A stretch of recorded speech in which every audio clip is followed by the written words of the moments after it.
All right, we be live. We are Yes, we live. are. Yes. Hello. Hey, we're back. We're back on this channel. Oh, For how yes. long? We shall see. Before we tell people where we were, because some people don't know where we were, is because you weren't subscribed to our newsletter. That's why you don't know. Because the people who were subscribed, everything kept on happening as usual, right?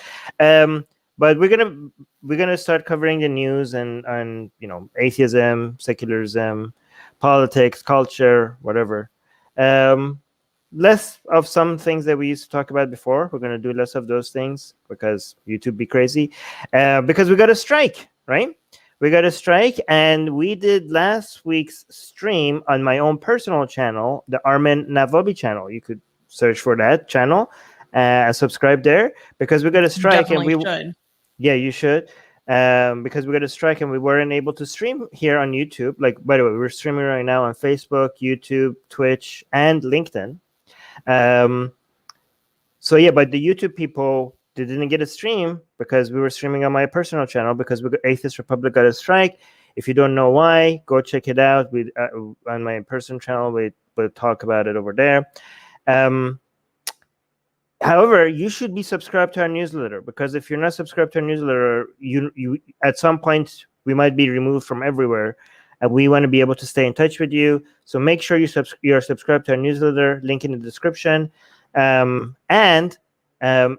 just so that for the people who don't understand why they need to be subscribed to our newsletter, for you special people, we have some gifts. So to entice you to subscribe, we have blasphemous art, very sexy, very beautiful, which is available for free as a gift to people who subscribe to our newsletter. So a link in the description. And also my book, Why There's No God. Where is it? It's available for free. This is a bestseller on Amazon. So make sure you subscribe to our newsletter can't speak. And you get this book for free. Sent to you as a gift when you subscribe to our newsletter. Anyways, with the fluff out of the way, let's get to the news. Right? Did you want to add anything before we get to the news? No, you covered it very well. I did? Okay. You reminded me that I need to mention this before we went live. Thank you.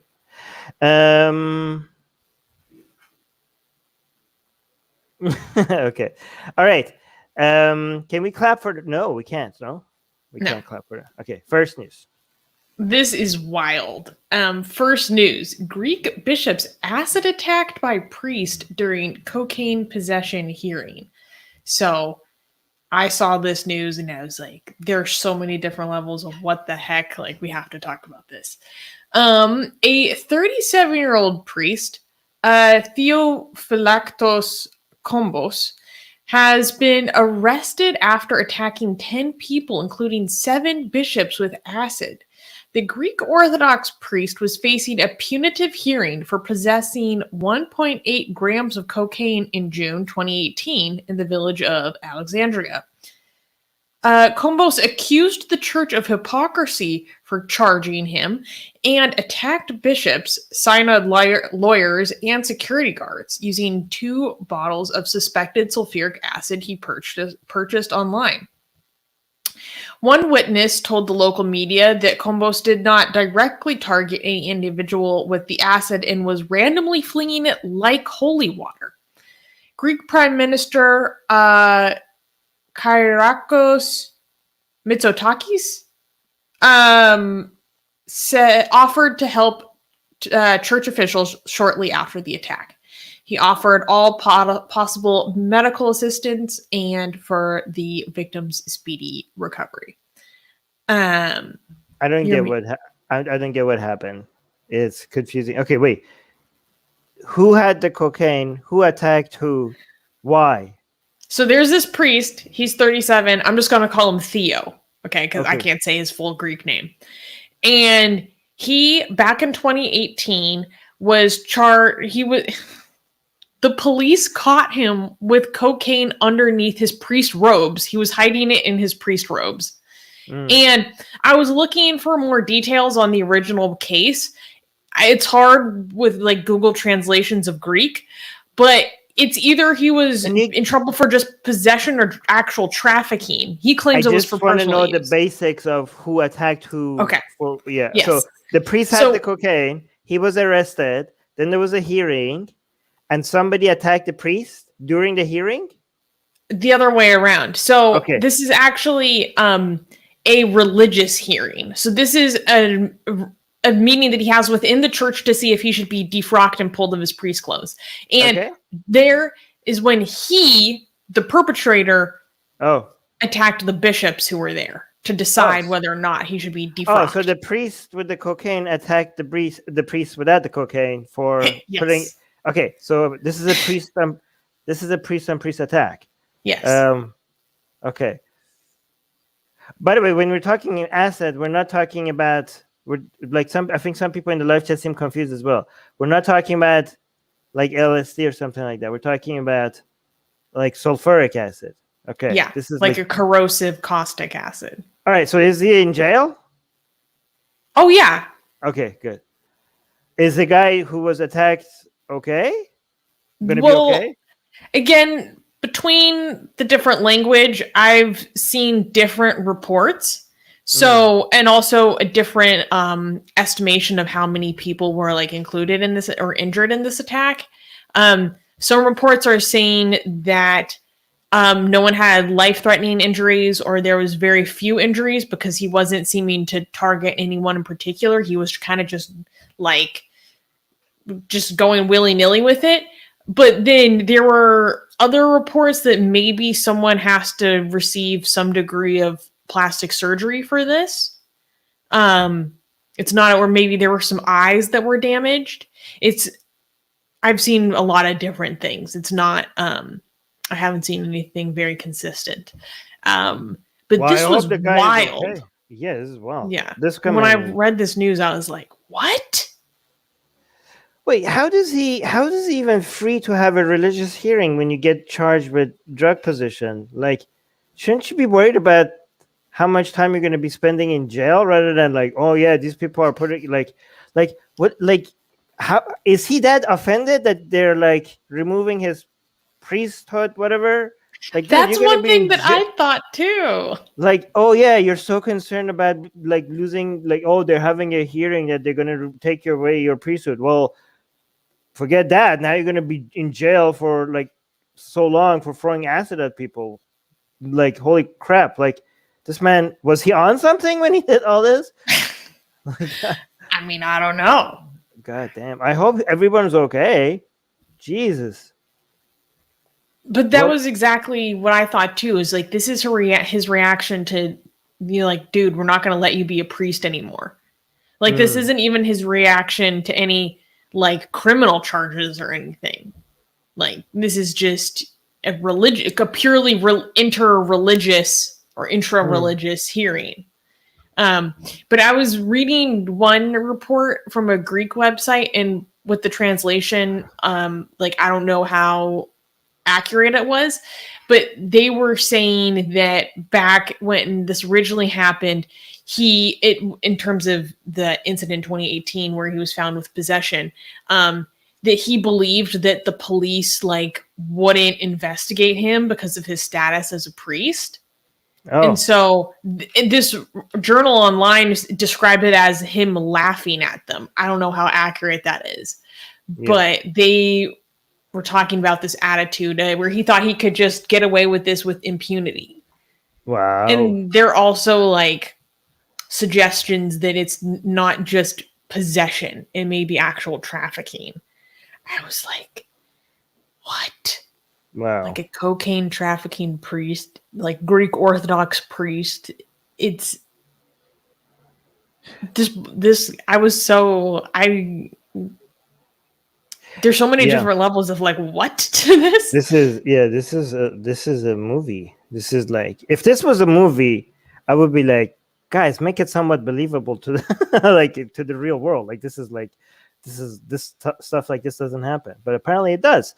By the way, I want to address the comments that say, okay, I'm an atheist, but this is not good. I don't like priests being attacked. Like, oh wow, well, look at you being so moral that doesn't support people being attacked with acid. Like, you don't say. Like, of course. Like, holy crap! Like, they think they're being so high. They think they're being so. I think they congratulate themselves as well. You know, I am an atheist, but I don't think this is okay. No shit, this is not. Of course, like what? Like, as if anybody was like under the impression that yes. Oh my god. See, by the way, this you could criticize me for never being happy because when they support this, I attack them. But when they condemn this, I also attack them because, like, it's so obviously horrible that condemning it seems like, oh yeah, do you want a cookie? No, like, what else is bad? Is murder bad? Like, I'm an atheist, but I don't like throwing acid at priests. Okay, yeah, no, like, yeah, Brave anti-acid attack stance. Yes, we are very brave here. We are against acid attacks. Wow. Goes when he's saying, "Do atheists want a cookie?" And then Peyton is saying, "I want a cookie." And AGA is giving out cookies. AGA is providing cookies. Amazing. Wow. Very resourceful. All right. So hold on. Wait, I made a mistake. I made an oopsie. All right. So usually when we have Rivka here, I get to, like, when she's speaking, I prepare the next news. So now you have to just bear with me when I bring up the next news, okay? Wait, I forgot. You pretend you didn't see that.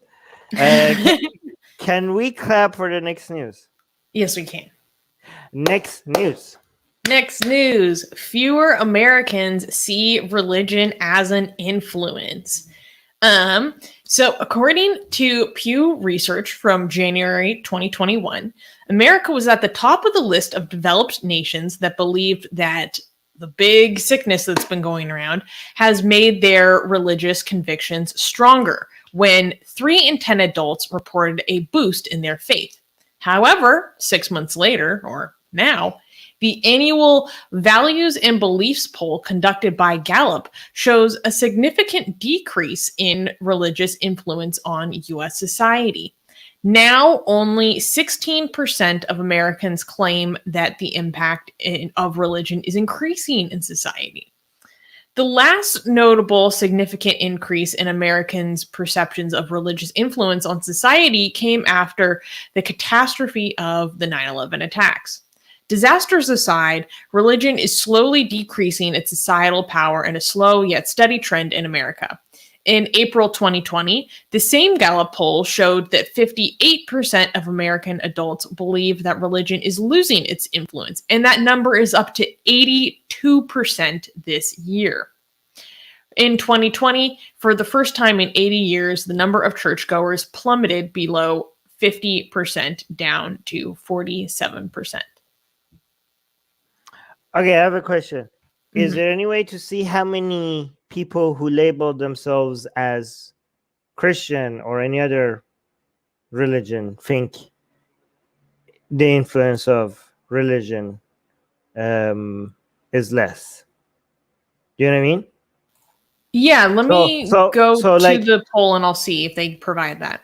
Basically, I want to separate. So let's say more people in the US think the influence of religion is like getting less and less, okay? Some of that is probably because a lot of people are becoming less religious themselves, right? Or becoming non-religious. So if you are non-religious and you are asked about the influence of religion, you might be like, meh, right? I don't think it's that influential. But I wonder how many of the people who like, yeah, I'm a Christian, and at the same time, I don't think religion has that much of an influence. And what do we mean exactly by influence? Like, what kind of influence are we talking about? In their own lives, or just like in the US? Oh, in the US, it says in the US. Like, what does that? Do we know what they mean specifically? What do they mean by in politics, in people's daily lives? It's not very clear to me. Um. da-da-da-da. And also, this They is just don't people. really Hmm. see They don't say. here like an influence on a specific institution, at least in what I'm seeing on the Gallup website. They may have asked more specific questions in the poll, but I'm not seeing it like how they're measuring what this influence is seen in. But to answer your question, they do have a little bit of information on the beliefs of the demographics that were polled. So I just see Protestant, Catholic, and no religion, and in terms of religious identities that are actually listed in this poll. So Um, I do want to remind people that this is not about the actual religious influence being reduced. This is basically measuring people's perception of religious influence, right? So it could be religious influence is going down and down and down, but this is not what this is measuring. This is measuring what Americans' perceptions are of the influence of religion, correct? yes. So yeah, okay. There are two different things, right? Don't be like, oh yeah, look, this shows religion has less influence. This, even if that is true, this does not show that. This just shows how perceptions are changing. You want to say something? It's really interesting too, because if you look at it, because this is basically, we see this spike in how people poll on this question. And so in 2018, it was low. And then, since did I say 2018? I meant 2019. Since 2019, we saw a big spike. And then nowadays, we're seeing it below what it was before even 2019. Oh. So we see a spike, and then in most demographics, it drops even lower than it was. What was the before. reasoning behind the spike? Disaster, really. So this disaster. Oh yeah, okay. There's disaster and uncertainty in people's lives. They want stability. They want stability and probably like emotional relief and comfort. So how has this pandemic not made the same impact? Like it did initially, but then it stopped. Then it went down all the way. No, it's been I think the driving force of this impact. Yeah, but because initially it was low. Go ahead. And then we see this spike in 2020, and then now we see a drop below. So I think like we see this spike because people are scared, and when we're scared, we're more emotional, and we look towards what is familiar to provide us a steady foundation, that we can feel secure. For a lot of people, probably most of people in this country come from a religious background of some form.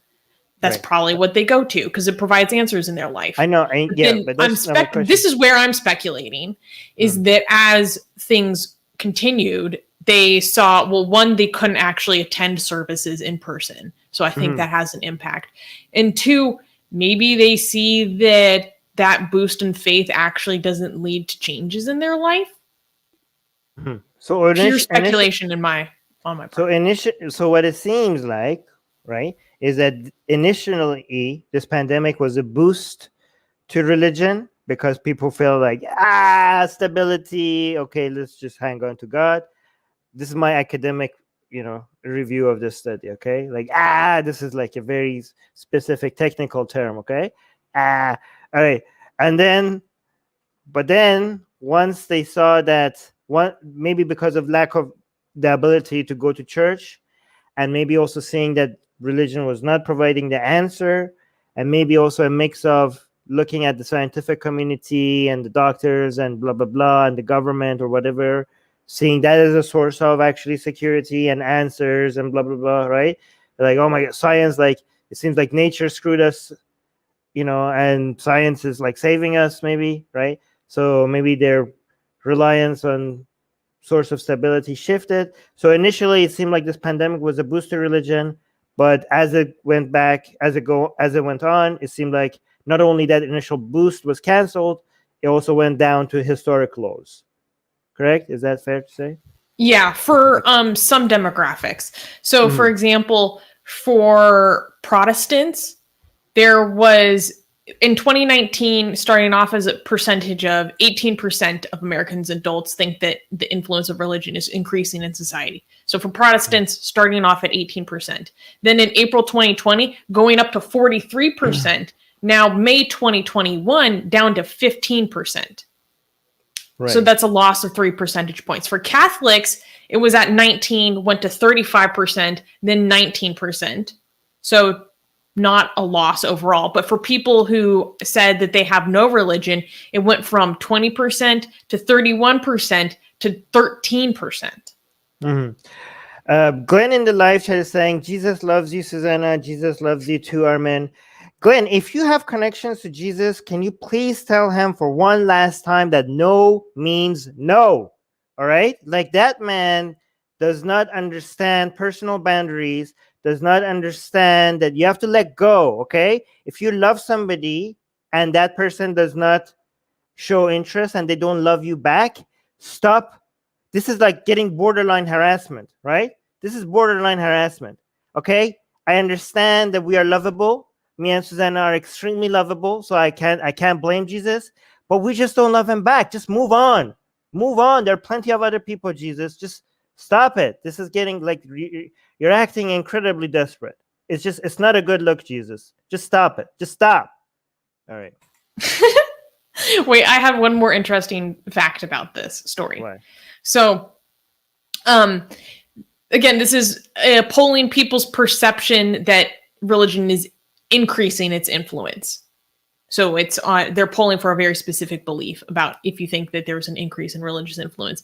And so we're at a current 16% of Americans who think that this influence is increasing, which is only 2 percentage points above the historical low of polling about this belief. The lowest being 14% registered in 1969 and 1970 polls. So I thought that was very interesting, as we're almost at a historic low. And I just liked the fact that there's also the flip side of people who think that religion is losing its influence. And this year, 82% of people, or Americans, according to these polls, think that religion is losing its influence. So I was like, all right. I don't know. A lot of the news that we've been covering this year, especially over the past few weeks, there's been a lot of new statistics coming out about faith in America, and regarding even specific denominations. And I think religion is going the way of the dinosaurs, like way faster than anticipated in America. Yeah. Yeah, proves me right. A lot of people think I'm too optimistic. I'm not. You're going to be surprised. I think 50 years from now, when we do a stream, I'm going to be like, guys, you thought I was being naive and optimistic, too optimistic. I wasn't optimistic enough. Look at what's happening.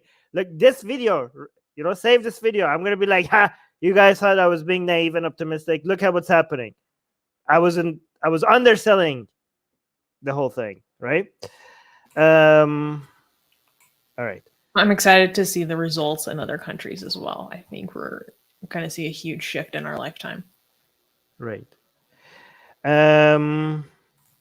Okay. So, can we clap? Wait, these are really good comments. Hold on. Oh my God. Just comments about Jesus' harassment. Yeah. Yes. It's scary to have someone inside me all the time, inside my heart.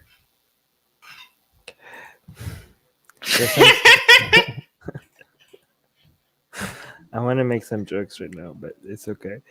All right. I did that specifically to torture you with the jokes that you can't make on YouTube. All right. Can we...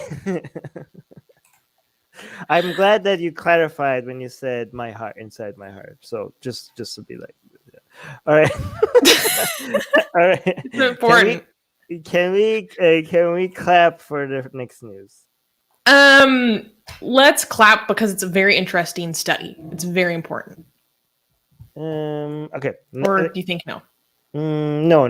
That's not Clout. Okay. Next news. Next news. Chinese government uses economic clout to target Uyghurs living abroad.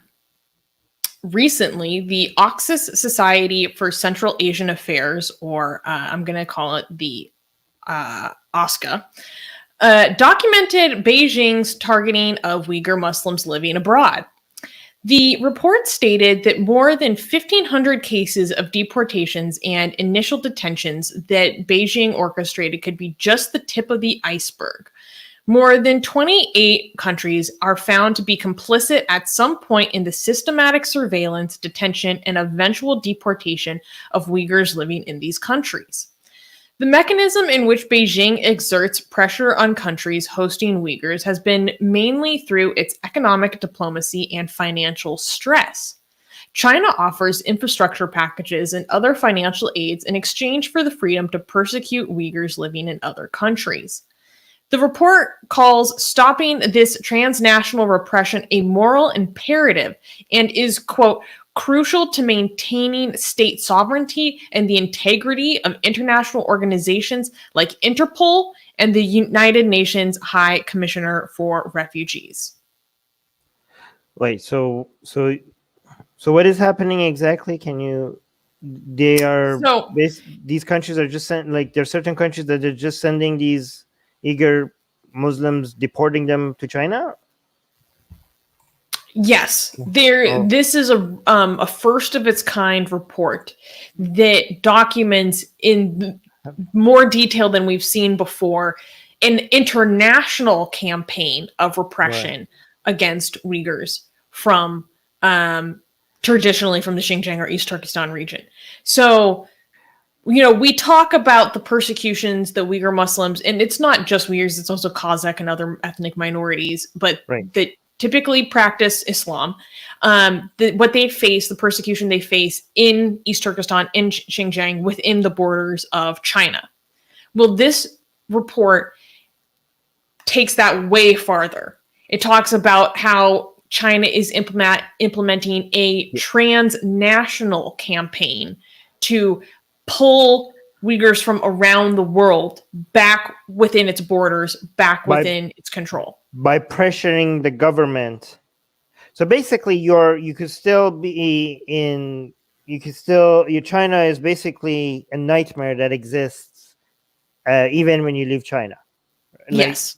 So if you're a Uyghur Muslim, if this shadow, this evil shadow follows you beyond the borders of China.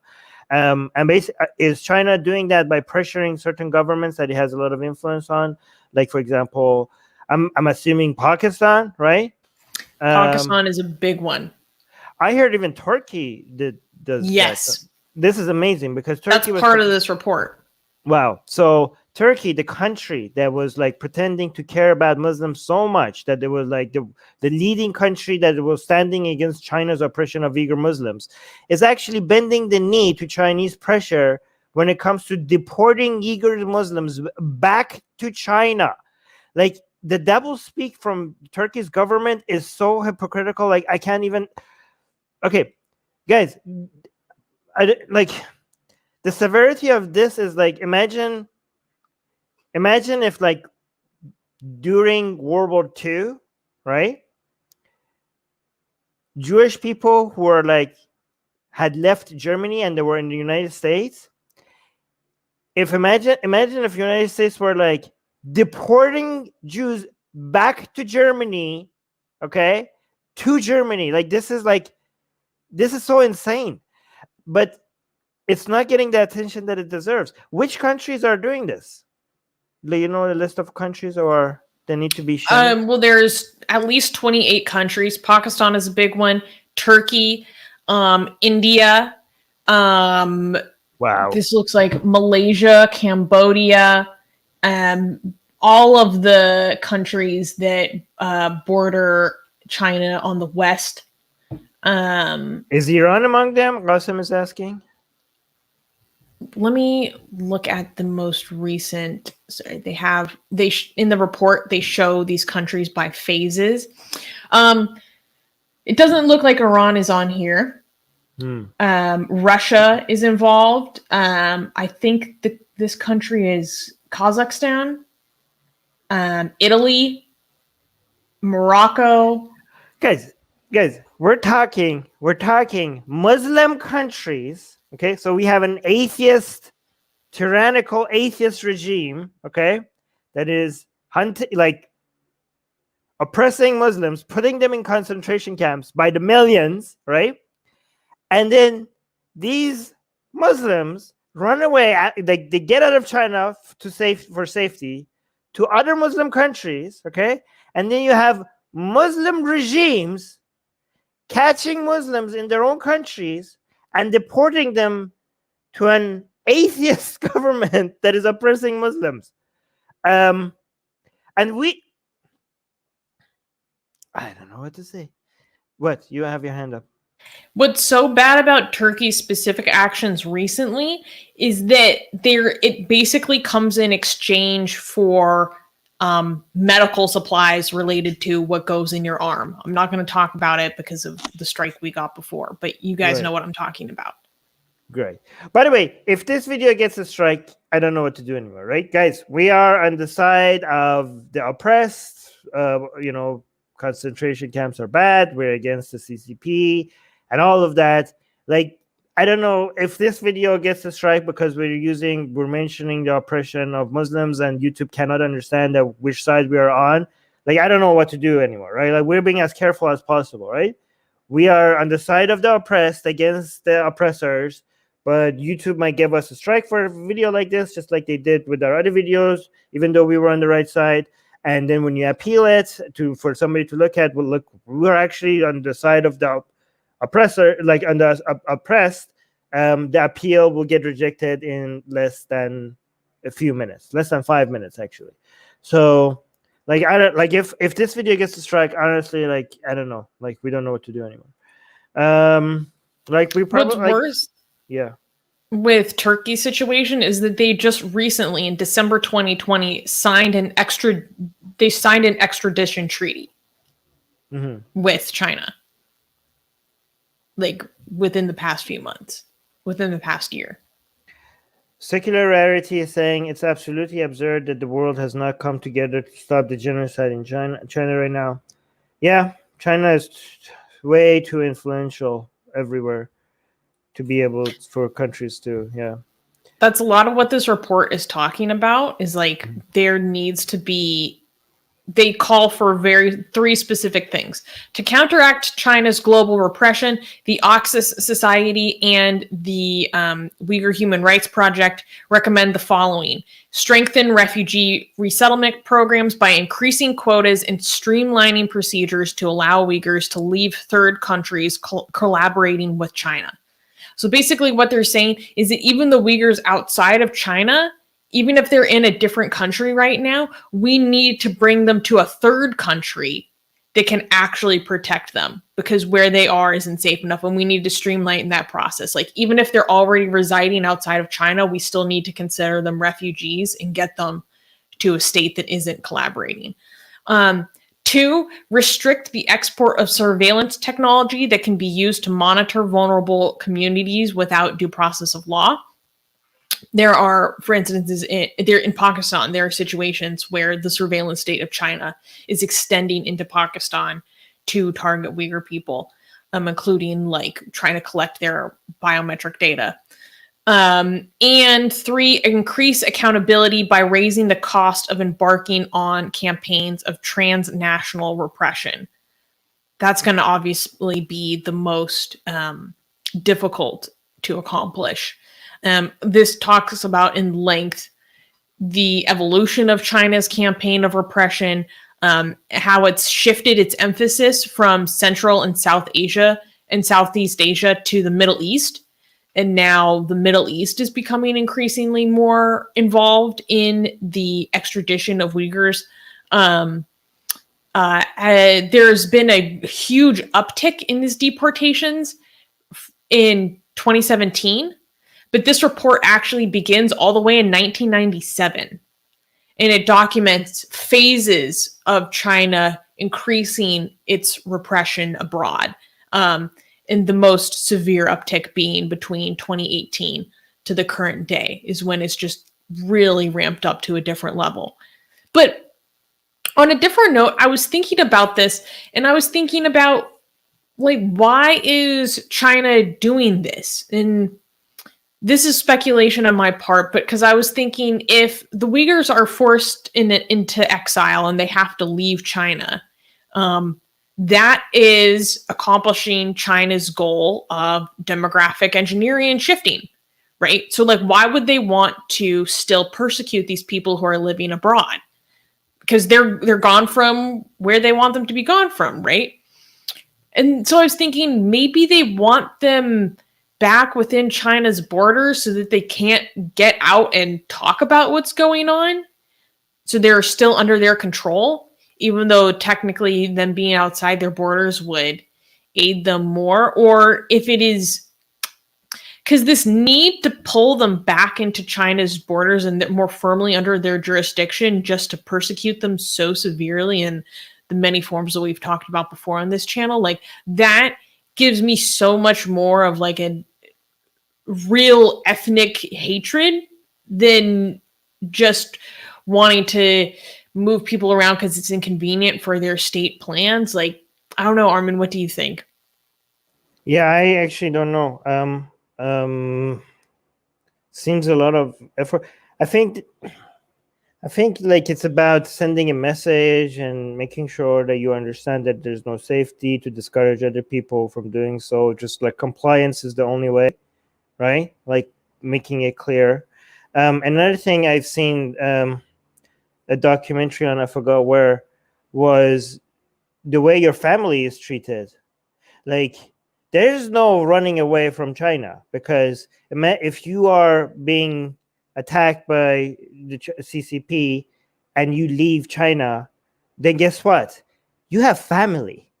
You can't. There's no way you can take in your entire family. If you take with you, if you take one of your close families with you, well, they have family. Like, they're gonna make sure you feel guilty for leaving them behind. Like, people that had nothing to do with your activism or whatever, if you got in trouble for saying something or doing something or being somebody that the Chinese government doesn't like, and you run away, the Chinese government wants you to know that you have condemned the people that you love that had nothing to do with you. Now they are now at risk of a world of pain and misery. So congratulations, you managed to get away. But did you really?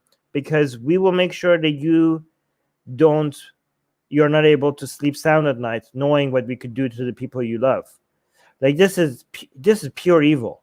Yep, Suze?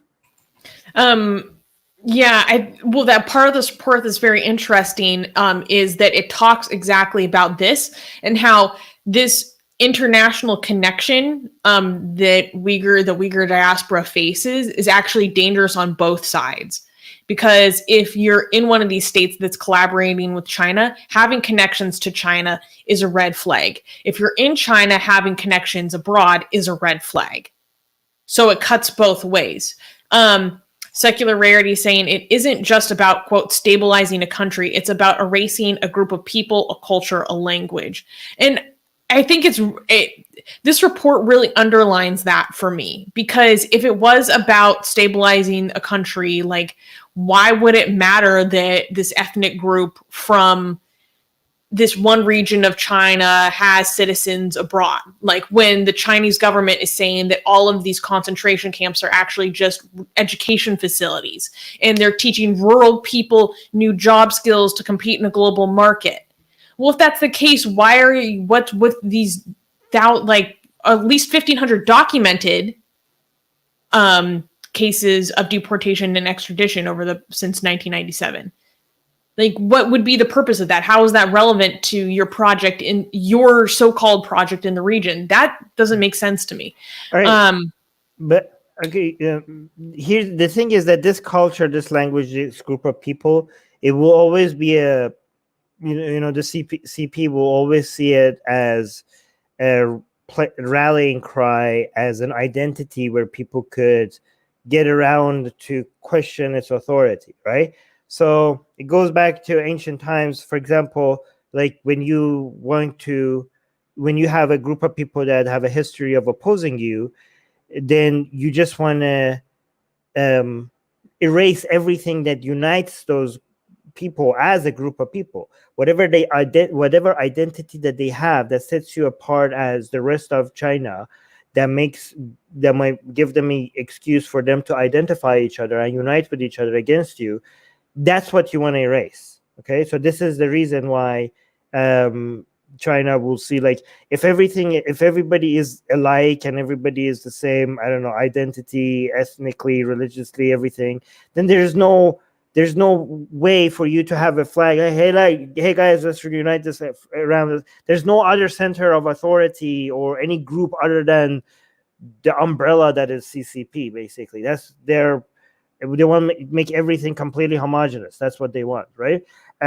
Especially when it comes to Uyghur Muslims, this is very important to them to do this, because they are at a very key geographical place on China's. If you look at China's map, the vision that China has when it comes to dominating the planet, at least in that area, has a lot to do with the Silk Road initiative that they have, that is going to go through, I don't know, Pakistan and Iran and everything.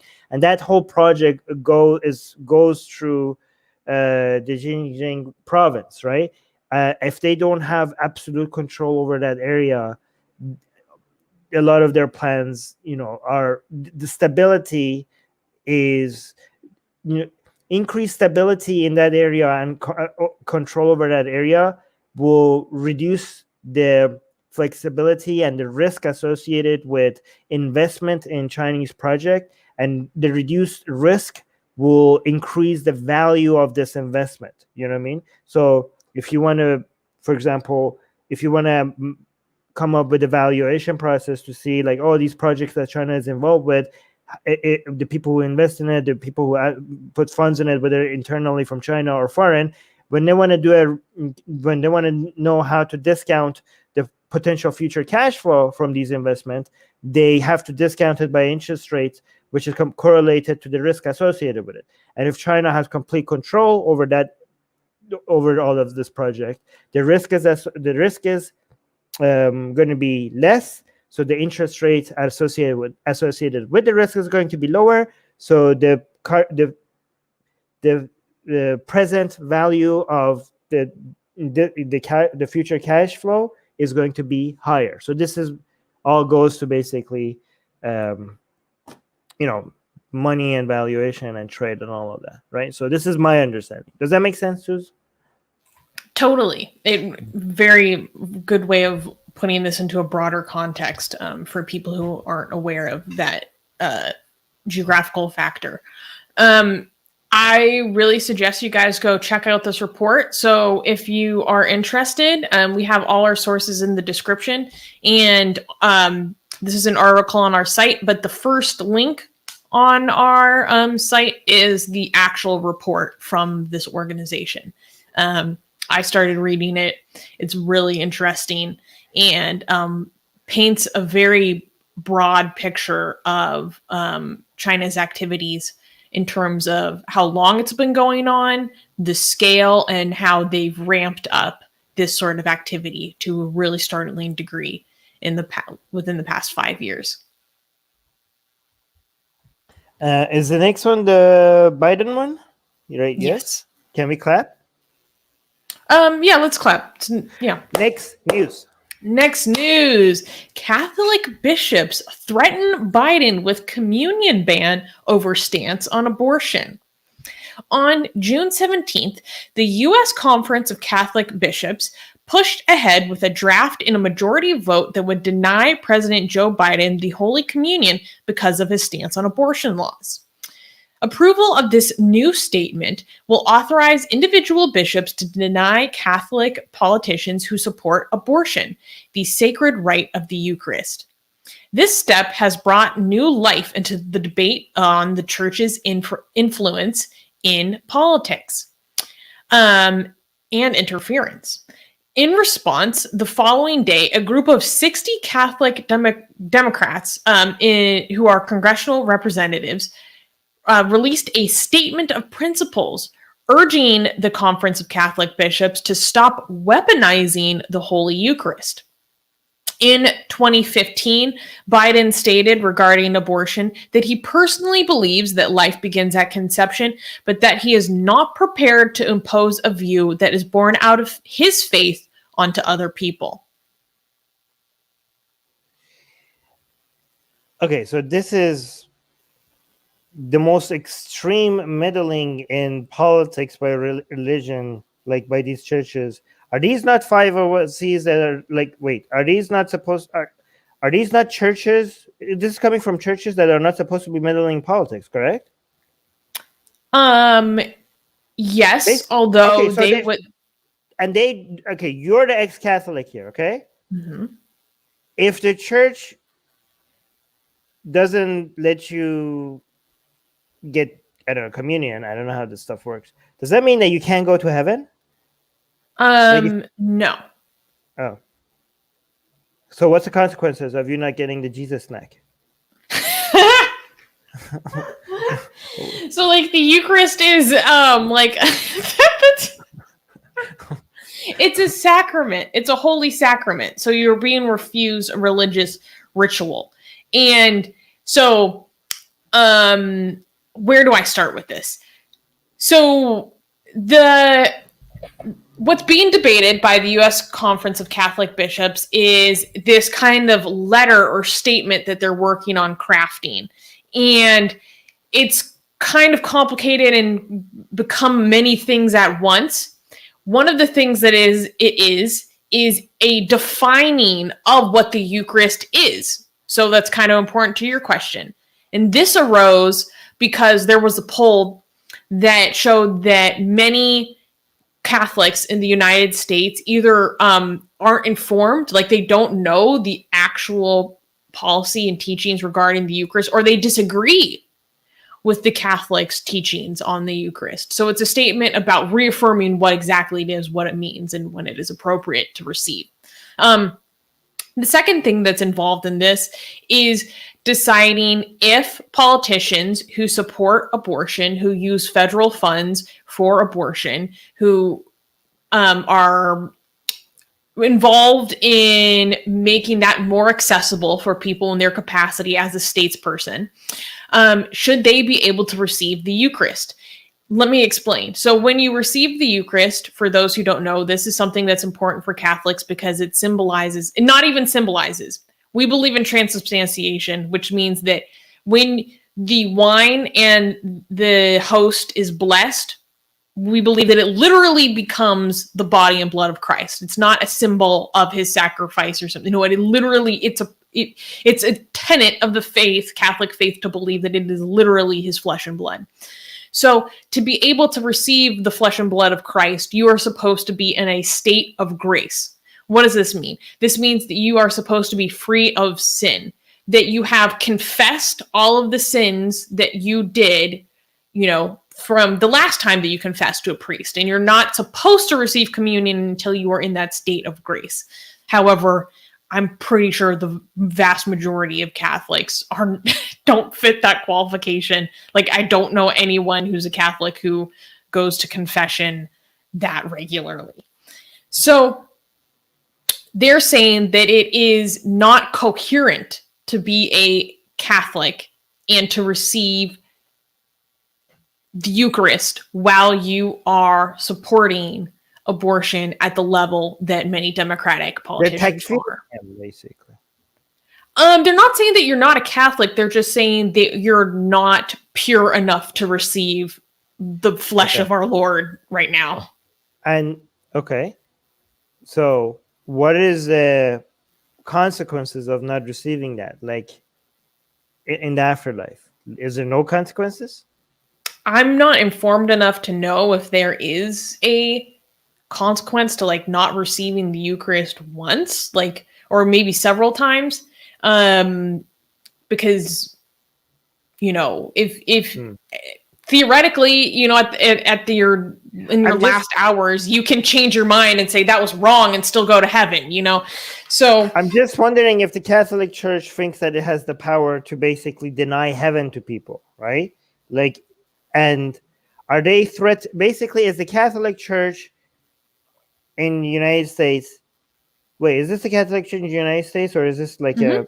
Oh yes, This is pretty specific to the U.S., although there are other countries that have this debate. Right. So I'm just wondering if they're threatening Biden with hell. You know what I mean? No, that's not my understanding. Because, well, I mean, Marcia in the live chat, she's saying that yes, this will mean that he will go to hell. Right? I don't know if Marcia is an ex-Catholic or something like that. I don't know what the consequences of not receiving the communion is. But I'm wondering if the Catholic Church believes that they have the authority to decide if somebody, like by refusing you the service, we are basically sending you to hell. They are but in effect, that would mean the Catholic Church in the United States is threatening Biden with hellfire for his views. And let me go one step further. That means that the Catholic Church in the United States is threatening to torture the president of the United States because they don't agree with him, right? And I understand that there's no hell, okay? Okay, I know that. You don't need to clarify this. But they don't think that. They don't think that. They think hell is real. And if they think they have the authority to send somebody to hell, basically they are actively believing that they are deciding that the president of the United States needs to be tortured with hellfire, and they are threatening him with that. I mean, if somebody wants to torture you and they don't have the tools, but they think they do, and they threaten you with it, their intention is basically that they wanted to torture you. I mean, I know we put religion as like its own category of crazy, separate from other crazies. But if this was any other form of crazy that was not religious, this could be described as like, yeah, this giant institution in the United States was threatening the president of the United States with torture with fire if they don't agree with their views. That would what it would come down to. I think you were looking at something, you were doing some research, or well, so like the Eucharist is a form of worship, so it's a way to deny someone very publicly their ability to worship. They're denying them their ability to exercise their faith, kind of. So you were talking about like, 501c3s and political influence. Well, they could easily argue their way out of it because you just think of it like a club. Like they get to decide who receives certain services of their club. Yeah, and Catholic doctrine that if you're not in this club, you go to hell. That's Catholic doctrine. If you're not in the club, you go to hell. Okay? So they are effectively threatening the US president with torture. I know, like somebody in life, again, I knew that somebody's going to say like, there is no hell. That threat is pathetic to us. Yes, God damn it. I know, we know that, but they don't think like that. So in their mind, hell is a real place where you're going to be tortured. So in their mind, like just because it's not going to work, that doesn't mean that that's not what they're doing in their mind, right? I mean, this would be if there was even a small group in the United States that wasn't a giant institution, like, oh yeah, Biden, we don't like Biden and his views, and we want to torture him. Like we would be like, what the hell? Like we need to send the police there. Like this is insane, right? But yeah, go ahead. Like I've never been taught that there is any connection between receiving the Eucharist and hell. So I don't really think that there's that connection. They're just saying you're not holy enough, you're not full of grace, you're not in a position to receive this aspect of our faith because you're deviating from our faith. You cannot receive this right now because there are very specific circumstances in which you can receive a Eucharist. If you haven't been had a reconciliation, and if you hadn't had a first communion, you're not supposed to receive the Eucharist, period. Like a Protestant is not supposed to be able to receive the Eucharist.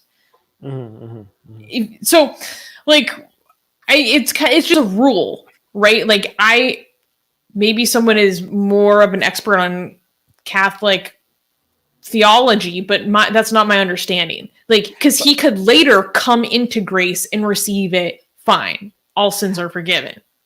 By the way, I think Biden's popularity rate is right now really high. Right now, I know that this is still the honeymoon period, but Biden's approval rating is pretty high, and the Catholic Church's approval rating is at historical lows.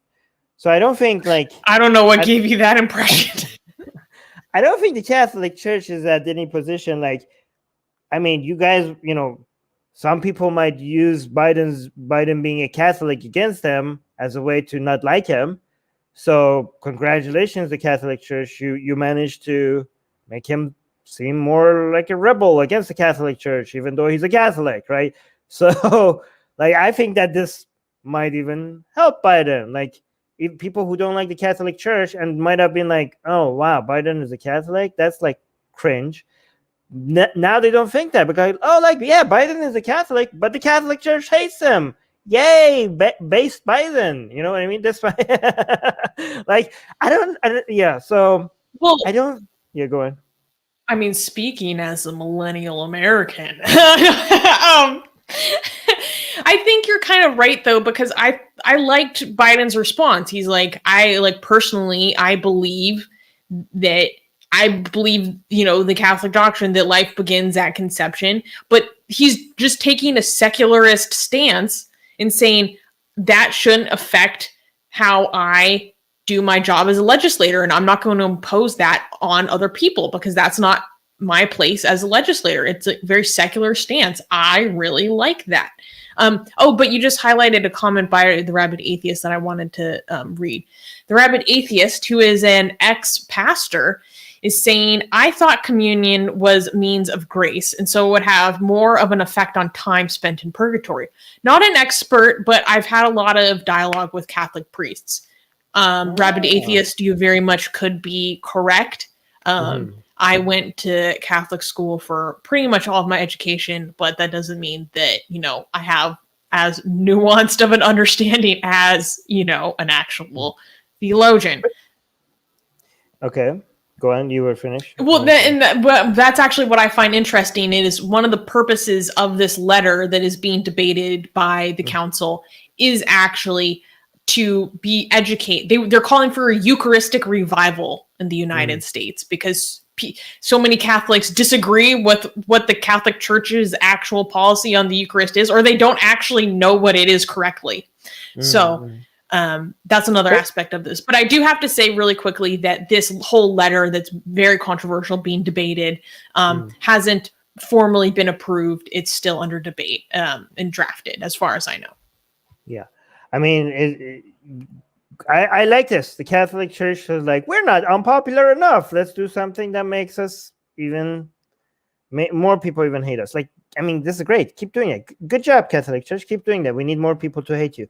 By the way, I just have a question. At one point during the communion, does the whole thing turns into body of Jesus? Was it the body of Jesus from the beginning, or is it when you put it in your mouth, or is it when you swallow? At one point during this process, does the whole thing? So during the Mass, there is a blessing of the Eucharist. There's a sacramental ceremony. And at the point in which the priest finishes a very specific prayer and you jingle these bells, at that point it becomes the flesh and blood of Christ. So it's on the altar. It's been blessed. It's been transformed into Jesus. And then when you eat it and then you digest it, it stops being the body of Christ, right? Because I don't think you consume it into your own being. Yeah, but you don't poop Jesus, right? At some point, at some point inside of you, it will go from being the body of Jesus to it not being the body of Jesus, or else you're pooping Jesus. Are you pooping Jesus? No, right? I don't know how to answer that question. I just wanted to know, if this is a living body of Jesus and you're eating it, and then it stops being the body of Jesus, you're technically killing the living body of Jesus. If you're pro-life, you should run into the church. You're like, I'm saving you, Jesus. You should just run in the church, just grab the bread, and just go Jesus, I got you. These idiots are gonna eat you. These people are gonna eat you. I'm gonna save you, and then just go home and just build a home for the bread. And Oh I my don't know. God. It's pro-life. You're Oh, being no. pro-life. They're killing Jesus every day, or every weekend. At least. You're just watching my Catholic brain explode right now. All right. Oh, and the rabid atheist is bringing up another very good point. Thank you for reminding me. He's saying the Pope came out against these bishops. According to The Hill, oddly, they seem to be going forward anyways. So yeah, Pope Francis has supposedly said that he's against this weaponizing of the Eucharist. That he had a quote where he said that Eucharist is medicine for sinners. It's not like a prize reserved for saints or something like that. So he's actually saying this shouldn't be for perfect people. This should actually be how we bring people better towards the perfection that we find through Christ. It's a tool. It's not something that we receive only once we're here, which I thought was very interesting, especially as someone who grew up within this tradition. People are coming up with their own theories in the live chat. I can't with you guys. All right. All right. So, can we clap for the next? Oh, it's Catholic again. Catholic related. Can we clap? Yes, for it? they are on the loose. Let's clap for it. Next news. Vatican intervenes to stop anti-homophobia law in Italy. So this is more Catholic meddling. On June 17th, the Vatican made an unprecedented intervention attempt by writing a letter to the Italian government to change a proposed law that would criminalize homophobia due to concerns that it will infringe upon the Catholic Church's freedom of thought. The Vatican's Secretary of Relations with States, Archbishop Paul Richard Gallagher, delivered a letter to the government stating that parts of the legislation violates a treaty made in the 1920s that secured the freedoms and rights of the Church. The intervention has started a fiery debate surrounding the law, which was designed to prevent violence and hate speech against LGBT people and disabled people. The law has also been challenged by other right-wing parties and Catholic groups, as well as feminist groups, which argue that gender identity, a term used in the bill, has been, quote, weaponized against women. This is great. I want the Catholic Church to keep doing all the things that they're doing so that more people put them aside. I think they are the greatest the greatest force against the Catholic Church is the Catholic Church. Keep doing that. This is you're doing our job for us. In Italy, can they just decorate everything around the Vatican in Rome, right? Just with non-stop 24/7 gay rainbow and everything, right? Right at the border, right at the part where the Vatican stops being the Vatican and becomes Rome.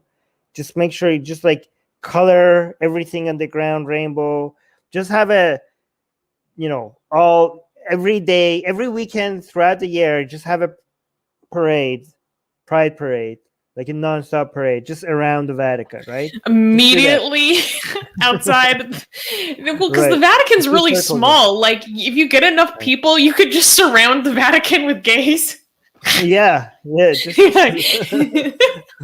not going anywhere. Yeah.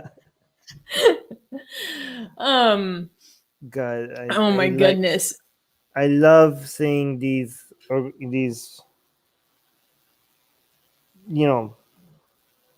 organizations, religious organizations, just keep screaming while they're becoming more and more irrelevant. I enjoy watching their demise, and no, we're still relevant. We still decide what morality is. Nah, I like watching them be this desperate. You know what I mean? The whole world is changing and they can't change with it. And it's just fun to watch. I just liked watching how pathetic they look compared to the rest I want to of provide a little bit more background.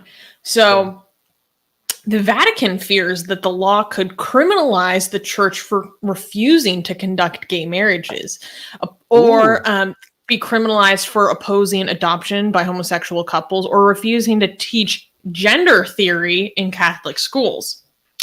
The Vatican's Secretary of State, Cardinal Pietro Parolin, who is like the second in command in terms of Vatican and church hierarchy, says that this law was like too vague or uncertain about what constitutes violence and hate speech. So it's like, well, it could be infringing on our rights because it's too vague. And then he said, quote, "This is not in any way an attempt to block the law. We oppose any behavior or gesture of intolerance or hate towards people because of their sexual orientation, their ethnicity, or religious belief. There is a risk of but his problem with this is that there is a risk of lumping all kinds of attitudes together and making it possible to punish every possible distinction between a man and a woman." So like, this is where like the anti-trans jumped out, because they're like, we're just talking about the distinction between man and woman, and you're persecuting us. We're afraid. We're so afraid. So like, oh, we're so afraid to be seen as like hateful and bigoted, and then proceeds to be transphobic. You're like, maybe that would be an accurate description of what you are being. The fact that I'm scared to point out that there's, Armin, I don't know if you know this, but we have sex differences. And I think the Italian state may criminalize me for it. Like, they might make it illegal for us to discriminate against a certain group of people because of their biological traits. Yeah, we don't like being, like, they're going to call us hateful because we want to be bigoted and hateful to a certain group of people and deny them services. Like, no, like, they're going to accurately present us as being, like, discriminatory and make it, oh no, they're gonna make it illegal for us to discriminate. This is against our rights. We want to discriminate because our Sky Daddy says that we can. Who are you to tell us we can't? We have higher source of authority. Like, okay, well, we don't recognize your higher source of authority, so screw you, right? Like, yeah, this is great. But no, come out, like, I want them to come out and say, like, oh no, anti-homophobia laws. We are, we don't like anti-homophobia laws. Like, yeah, this is what we expect from the Catholic Church. Keep saying that out. Say it louder for people to hear. So say it louder for Zoomers. I want Zoomers to know where you stand. So that you become, hopefully, when the Zoomers become like replace the adults, you become even more irrelevant. But yeah, do this marketing for us. No, and this was so funny. They expressed concerns about private schools, meaning like a Catholic school, having to be forced to organize events against homophobia. They're afraid of being forced to hold an event that says homophobia is bad, even though this guy was just saying that we oppose any gesture of intolerance. The letter also mentioned that the bill violates the 1929 Lateran Pacts, which established Vatican City as a sovereign state and secured the freedoms and rights of the church, as well as the 1984 update, which stripped Catholicism of its status as the state religion of Italy, but included protections to the Italian church's pastoral activities. So that just made me think about what a pain in the ass it would be if you had to deal with a tiny theocracy in the middle of your country in terms of legislation and its sovereignty. Like, what a nightmare. What a nightmare. But I'm looking forward to the day where we see the same things happening in Kaaba. Whoa. I don't think it's going to happen in our lifetime, right? You think the Kaaba will be a separate state? No, but like, I'm imagining like some Friday Imam prayer in Kaaba. I was like, I don't like it that they have pride now inside the Kaaba. Like, this is not good. like, imagine we get to a place where we're like the Friday, we're like, you know what, this is not good. Like, can you guys have your prides like outside, like in Mecca, but not around the Kaaba? Like, like we're not being hateful or discriminatory. Like, I'm not here for this rainbow tawaf, okay? Like, I'm looking forward to the day where we have pride in Mecca, but like now the barrier is like, no, we don't want just pride in Mecca. We want pride inside the Kaaba, right? We want to just change the black drapes around the Kaaba. We want to make it rainbow, right? And the Friday Imam prayer, like, guys, like, now, can you just have your pride outside of the Kaaba, not inside? Like, people are like, no, we want it inside the Kaaba. Like, that will be, guys, this is my prediction. That will be a discussion one day. That will be a fight one day, okay? There will be a fight between Saudis that want the pride inside the Kaaba and the Imams who are saying, just keep your pride just right outside the Kaaba, but not inside the Kaaba. That is a conversation. That is a conversation that one day will happen, and future generations will find this video and be like, "Oh my God! Like, how did he know?" Right? Like, he was so right. Okay, but go on. What did you say? It kind of reminds me of, like, the big buff Doge meme, and then like the little weak Doge meme. Like, in the future, they'll be like, "Can you not put the rainbow drapes on it?" But I also wanted to say that because of this, this unusual move of this very official letter regarding, the laws of a sovereign state, the center and left-wing parties of Italy have accused the Vatican of interference, while the right-wing parties are like applauding their decision, naturally.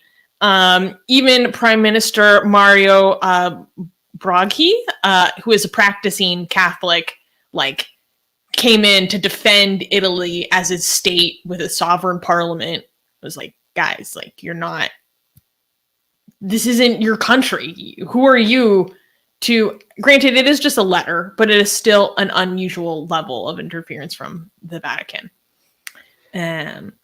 Okay, I want to address this. Rivka is saying, I am all for recognizing LGBT rights to Hajj, but I'm not in favor of imposing it on everyone else. I feel it's imposing something on everybody. No, I don't think it's imposing. I think like it's as much imposing and as making it illegal in the United States for you not to be able to serve like certain ethnic groups, right? So for example, in the United States, it's illegal for you to, if a private restaurant, right, says like, we don't serve black people over here, right? That's illegal in the United States, okay? And the fact that's illegal, yes, that's being imposed. That's a law that is being imposed on private businesses in the United States, and rightfully so, okay? Rightfully so. So this would be basically, if you support that, if you think that law is justified, right, which I think that law is justified, so you are basically, in principle, agreeing that it's fair for a government to make it illegal for private institutions to discriminate based on biological traits. Okay, so if ethnicity is a biological trait that you think it's fair for a government to make illegal, if a private institution wants to discriminate based on that, then gender identity and sexual orientation is no different. Why would you stop at biological traits that have to do with race, but not go far as biological traits that have to do with your sexual orientation or gender identity? It's the same principle. It's exactly the same principle. Yes, it is imposing, but it's completely fair. If this is not fair, then you are in support of undoing the laws that makes it illegal for private institutions to make it illegal to not serve black people. Like, if you are in favor of that, then you need to go re-examine your values. But go on. Yeah, using words like imposition in regards to non-discrimination policies is just weird to me. Like, preventing discrimination on immutable characteristics is an imposition. I don't know, that doesn't sit right with me. Right. But I'm ready for the next news, and this is hilarious. Wait. Let me get so you're saying it's clappable, right? Is this BBC article? Okay. You're gonna love this. All right, good. All right. Next news. South Africa's multiple husbands proposal sparks conservative outrage. Oh, wow. Yes, I knew you're going to be right there with me. Okay. The South African government's proposal to legalize polyandry has led to howls of protest from conservatives. In polyandry, the woman often initiates the relationships and has the power to remove a co-husband if he is found to be engaging in infidelity. Professor Collis Machoko, a renowned academic on African societies and a researcher of polyandry, has mentioned that Africans are, quote, unwilling to accept true equality. He added that the African men do not know what to do with women they cannot control. Musa Msleku, a famous businessman and television personality who has 4 wives, is known for opposing polyandry. He mentioned that polyandry will, quote, destroy African culture. He continued by adding that the children of polyamorous relationships will have identity crises. This is so base. I love this. This is very progressive. South Africa based. Like, yes. Thank you very much. Like, why is anybody would reject this? I don't understand. This is great. This is progress. It's just like, yeah. What's really interesting, in South Africa has some of the most progressive marriage laws in Africa. They have very progressive laws for same-sex relationships. I can't remember off the top of my head if it's legalized or not, but I know that there are way more rights for same-sex couples, and they allow polygamy or having multiple wives. So now under their constitution, it's supposed to be equal between the sexes. So aspects of the marriage law are being reevaluated, and there is now this proposal, well, if you can have multiple wives, but a woman cannot have multiple husbands, then that is sex discrimination. And so we need to open the law for women to have multiple husbands legally. And it's caused all this outrage, and it's so delicious. Yeah, okay. So first of all, what led them to look into this? I mean, I'm not complaining, but like, just somebody were like, hey guys, why we're like not being equal? And that was what led to it? You know, that's a good question. I'm not too sure what initiated this. I always wonder, like, why was like people looked at like, oh yeah, men can marry multiple wives and women can't. We need to be equal. And people are like, oh yeah, the solution is like, I was never understood that. Yeah, oh yeah, let's make the solution so that men can also only marry one woman. I'm like, you're going the other way. No, the solution to equality is not to make also men also marry one woman. The solution was to let women also marry multiple husbands. Like, why are you making it worse? Make it better. You want equality, make it better. Like, is South Africa the first country that has realized, like, oh yeah, like, is this the first country who recognized this? Actually, well, this article is very interesting. So this guy who's South African, and he has a TV show because he has 4 wives, and it's a reality TV show. He was saying that having multiple husbands is un-African, but it's actually the opposite. Having multiple husbands is very African. The professor that I mentioned, says that it was once practiced in Kenya, the Democratic Republic of Congo, and Nigeria, and it is still practiced in Gabon, where the law actually allows it. So this isn't something foreign to African cultures or actual African continent, because it is colonization that brought this, interpretation of marriage to the continent. It didn't used to be this way. And yeah, the arrival of Christianity and the diminished role of women. It was very interesting. And this professor in this article talks about the women he profiles women who are in these kinds of relationships. And one of them talks about how it was her dream ever since she was a little girl to have multiple husbands, because she thought about queens in a beehive and stuff. Like, I don't know, it was very interesting to me. Yeah, go on, finish. They also talked about the men who have have a wife who has multiple husbands, the life of co-husbands, and they were saying that to them it's a relationship that works because they want her to be happy and they don't want her to lose her. So if having a co-husband means that I can still be with you, then like I'll do that. Yeah, I mean, whatever, like there should be more, like whatever works for you guys, it should be legal. I don't see the harm here. I have a question. Who was the person that said the main opposition was that this is not African? Like this is like, yeah, or that the children are going to be confused because they're not going to know who their dad is. First of all, there's such a thing as a DNA test, so I don't understand. Like, oh my god.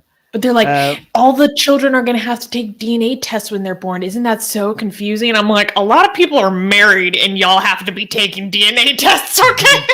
Yeah, like, yeah, don't worry about it. That's not an issue. But the whole idea, okay, so who said that this is not, we shouldn't do this because it's not African? Who was it that said this? The reality TV star who has 4 wives. Okay.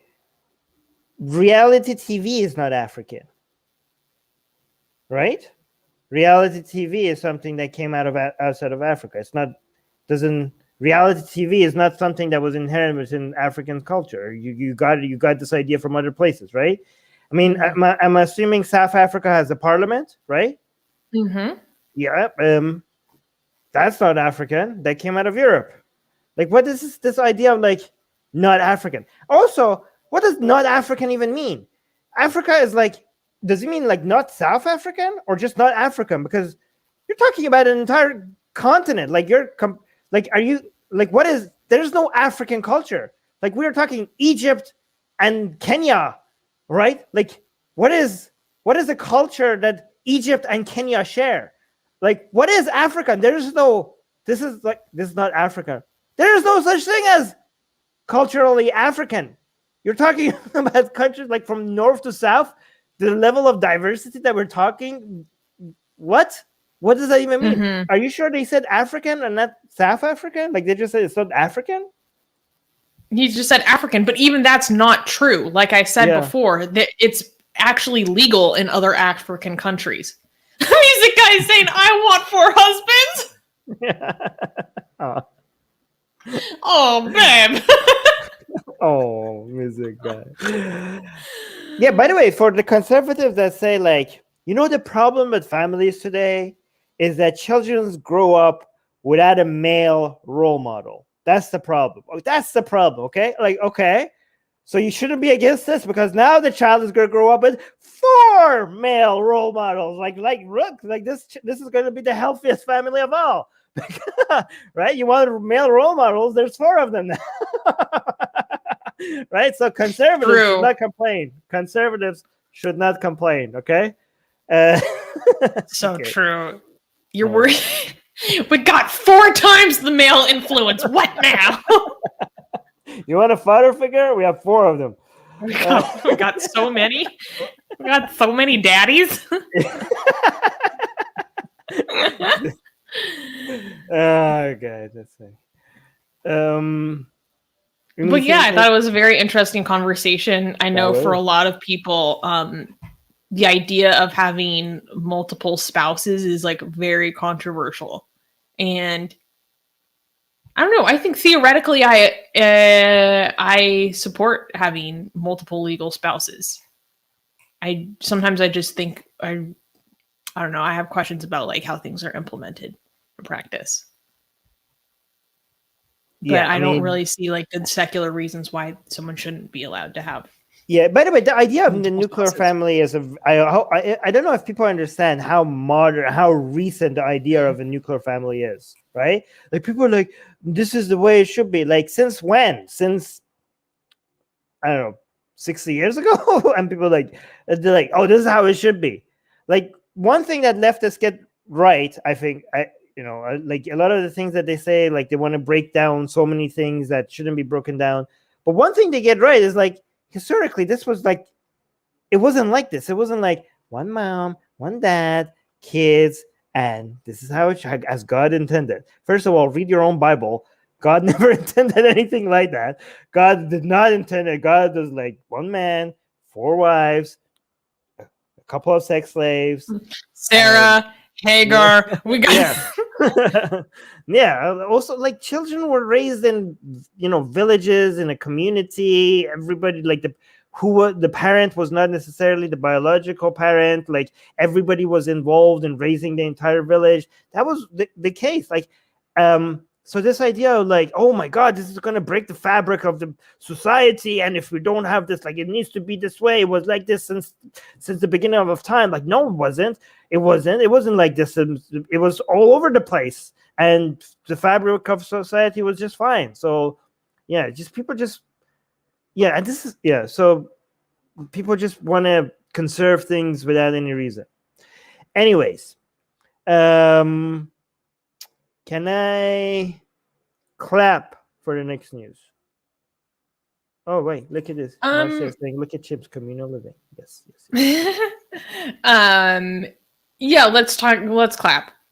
Next news. Florida governor signs law requiring surveys to take sorry, let me start over.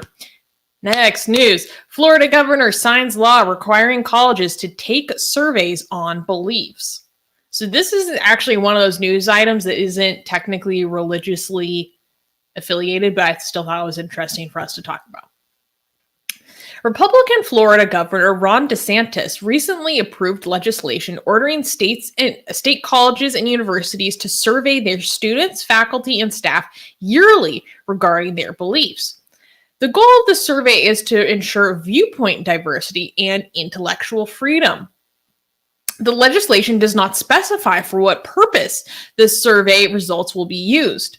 The survey will evaluate the extent to which competing ideas and perspectives are presented. Furthermore, the state-mandated survey may determine whether faculty, staff, and students feel free to express their beliefs and viewpoints on campus and in the classroom. The law will take effect on July 1st, and the survey will be conducted annually starting September 1st, 2022. So, yeah, this go is ahead. Some 1984 nonsense right here. This is basically thought police. This is the government getting involved with, like, I want to know what you believe. Like, this is like, guys, without telling you why I want to know that. It's like, why? What are you going to do with this data? Yeah, but I keep telling I was told that the leftists are the thought police. I was promised some authoritarian 1984 stuff of thought policing by the left. This is like the right wing. Like, look, they're like actively like, oh my God, critical race theory is being taught to our children, and then we look at it like, no, it's not to the children. Maybe in university, but then the right leaning people, they come and like, we want to know what your kids believe. Like, there's going to be an annual survey just to make sure that they're not believing the wrong things. Like, holy crap! Like, what? Stop! Like, this is the stuff that the right leaning people want to scare us about the left leaning people. Like, if this, don't tell me, Susan, you know this. If this was done by a Democrat, Ben Shapiro right now would be losing his mind. Like, the liberals are coming for you. You know, they would not stop talking. Imagine if a Democrat wanted to have a survey to see what the children believe in schools. You know, Ben Shapiro, Officer Tatum, every single one of these right-leaning content creators will be making a non-stop content about, like, oh my God, they're coming for your kids. But yeah, go on. You're muted. It gets worse. So, like, in this bill that he signed into law, it's not clear what the results and the data gleaned from this survey will. What is the state of Florida going to do with that? Well, while signing this bill, DeSantis kind of gave us a peek or kind of a threat into what this is going to be. So, when he was announcing it, he threatened to defund universities found to be, quote, indoctrinating students with what he described as stale ideology. But what is that? And it's up to Republicans and the state's Board of Education, who doesn't believe that education should be taught as a fact, to determine what that stale ideology is. Really what this is he's been implementing a lot of bills that restrict or pose a lot of free speech threats in Florida. So he recently signed a bill that expands civics education. And when talking about it, he talks about how students need to be taught that communism is evil. Now, I don't believe that that's the language in the bill, but when that's the way he's talking about it, it's like rings a lot of bells for me. And this is coming from someone who does think communism is evil. But I'm like, why are you, what? You can't just write this. This is the Red Scare. This is McCarthy back again. This is okay, communism I think is wrong, okay? But you should learn about it. I don't think that it's the school's job to tell you what ideology is evil. Like, this is such a Christian way of looking at it. They should just teach you the history and objectively go over what they were teaching and the data on what happened in history and what's evil and what's not evil. You have to decide that this isn't, it's not the school's business to do ideological manipulation of telling you what's right and wrong. You should be able to, it should just give you the tools and give you the information. These people are the fact that he's saying that, oh, we need to teach them that it's evil. You have an agenda here. You just want to make sure they're more. And by the way, these people's definition of communism is anything that is government involvement. Okay. So they're oh, we have to teach them that communism is it was evil. And then okay, what do you mean by communism?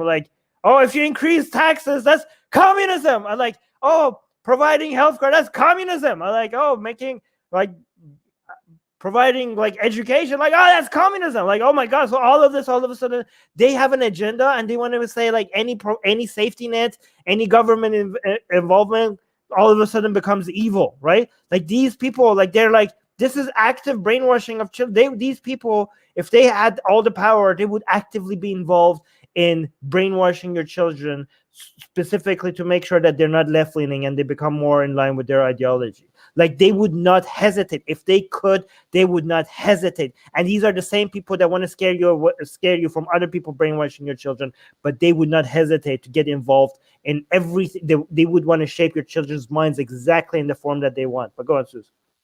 Well, the motivation behind this is this big concern about, what people broadly paint as and generalize as woke ideology in the universities and how tenacious and overrepresented it is in universities currently. So I think that's a lot of the motivation behind this. But it's not the state's place to get involved in this. I mean, because these are publicly funded universities. For example, there was a big controversy back in 2017 when the University of Florida they agreed to have, I don't even know if I can say his name on YouTube, but R. Spencer on campus. And it was a big controversy, but they came to the conclusion that although the University of Florida doesn't like his message, we are a public institution and we have to continue with having him here for the event or whatever. I can't remember the specifics, but they deferred to the First Amendment. They were we're a state institution. We can't do this. So it's not clear how this survey is going to unfold. But the Rabid Atheist had a very good comment. He was saying the governor of Texas, who is Greg Abbott, and the governor of Florida, who's Ron DeSantis, seem to be in a stupid competition. Actually, what they're in competition for is who is going to be the political heir of Trump's mega cult. So this is who we need to watch out for, you guys. Ron DeSantis in particular, I think is going to be a very important right-wing populist politician moving forward, especially going into the 2024 elections. So it's who is taking over this political mantle, because we found that there is a great population of, I call them, Trumpist Republicans who are basically actually a lot of times not even Republicans. A lot of them hate the GOP. Who's going to take over that huge base that is very willing to get very active behind what they believe in? And so the two of them are in big competition for who's going to seize that popularity that's just waiting to be, taken up. I think DeSantis is a smarter Trump. And so I think that he's going to get a lot farther. I hear the exact same thing. Some people think that he might become, he's probably the best Republican candidate for, becoming the president, because he's basically has all the appeal of Trump, which I don't understand, all the views of Trump, but without but a lot more intelligent in the way he speaks, right? So that makes him extremely dangerous. Like just take Trump, remove all the stupid talking points and the way he speaks and idiocy. They say that that's what you get DeSantis. So this is like a lot more dangerous weapon. I mean, if this guy becomes president, like, this is really dangerous for United States, and he has a good shot at it, if what is being said right now is to be believed. But yeah, like, this is really bad. But go on. But it's also completely inconsistent and hypocritical on his part, because on one hand, he's calling for, a free marketplace of ideas in the university, and these leftists who are infesting our institutions, they don't give us any, they're so overrepresented and they have too much power, and they're taking over these institutions. But on the other hand, and they're indoctrinating our students. I talk to so many parents who are concerned that their children are getting indoctrinated in university. So he puts the belief survey on the universities. But on the other hand, at the lower schools, that is kindergarten through 12th grade, he put in a ban on critical race theory. So he's saying, actually, in lower education, you can't have this open, free environment. In upper education, we're going to be polling people to see if they're maintaining this environment.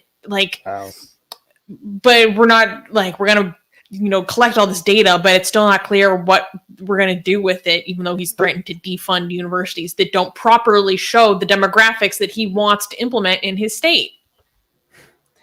So for what grade to what grade is critical race theory banned? Kindergarten through senior year of high school. All education before college. I think high school is a place where you should be able to learn about critical race theory, not as an endorsement, but you should be able to, this was critical theory as a whole was a major part of philosophical thought in modern history, right? So now it's banned. You can learn about it. What the hell? Even objectively, you can't learn about it. That's insane. This is kind of a different discussion, but this whole ban on critical race theory thing, and is critical race theory taught in our schools, I think is often talked about in not very smart or comprehensive ways. So technically, throughout K through 12 education, most of the time, it is not being formally taught. Critical race theory is not being taught as a theory in most lower education.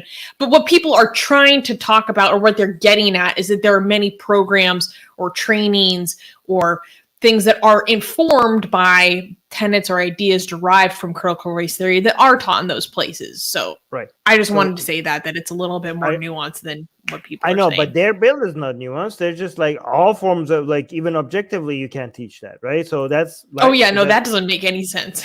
Right. So there's that. Also, their definition of critical race theory is also as broad as their definition of communism, because they're you can't teach critical race theory.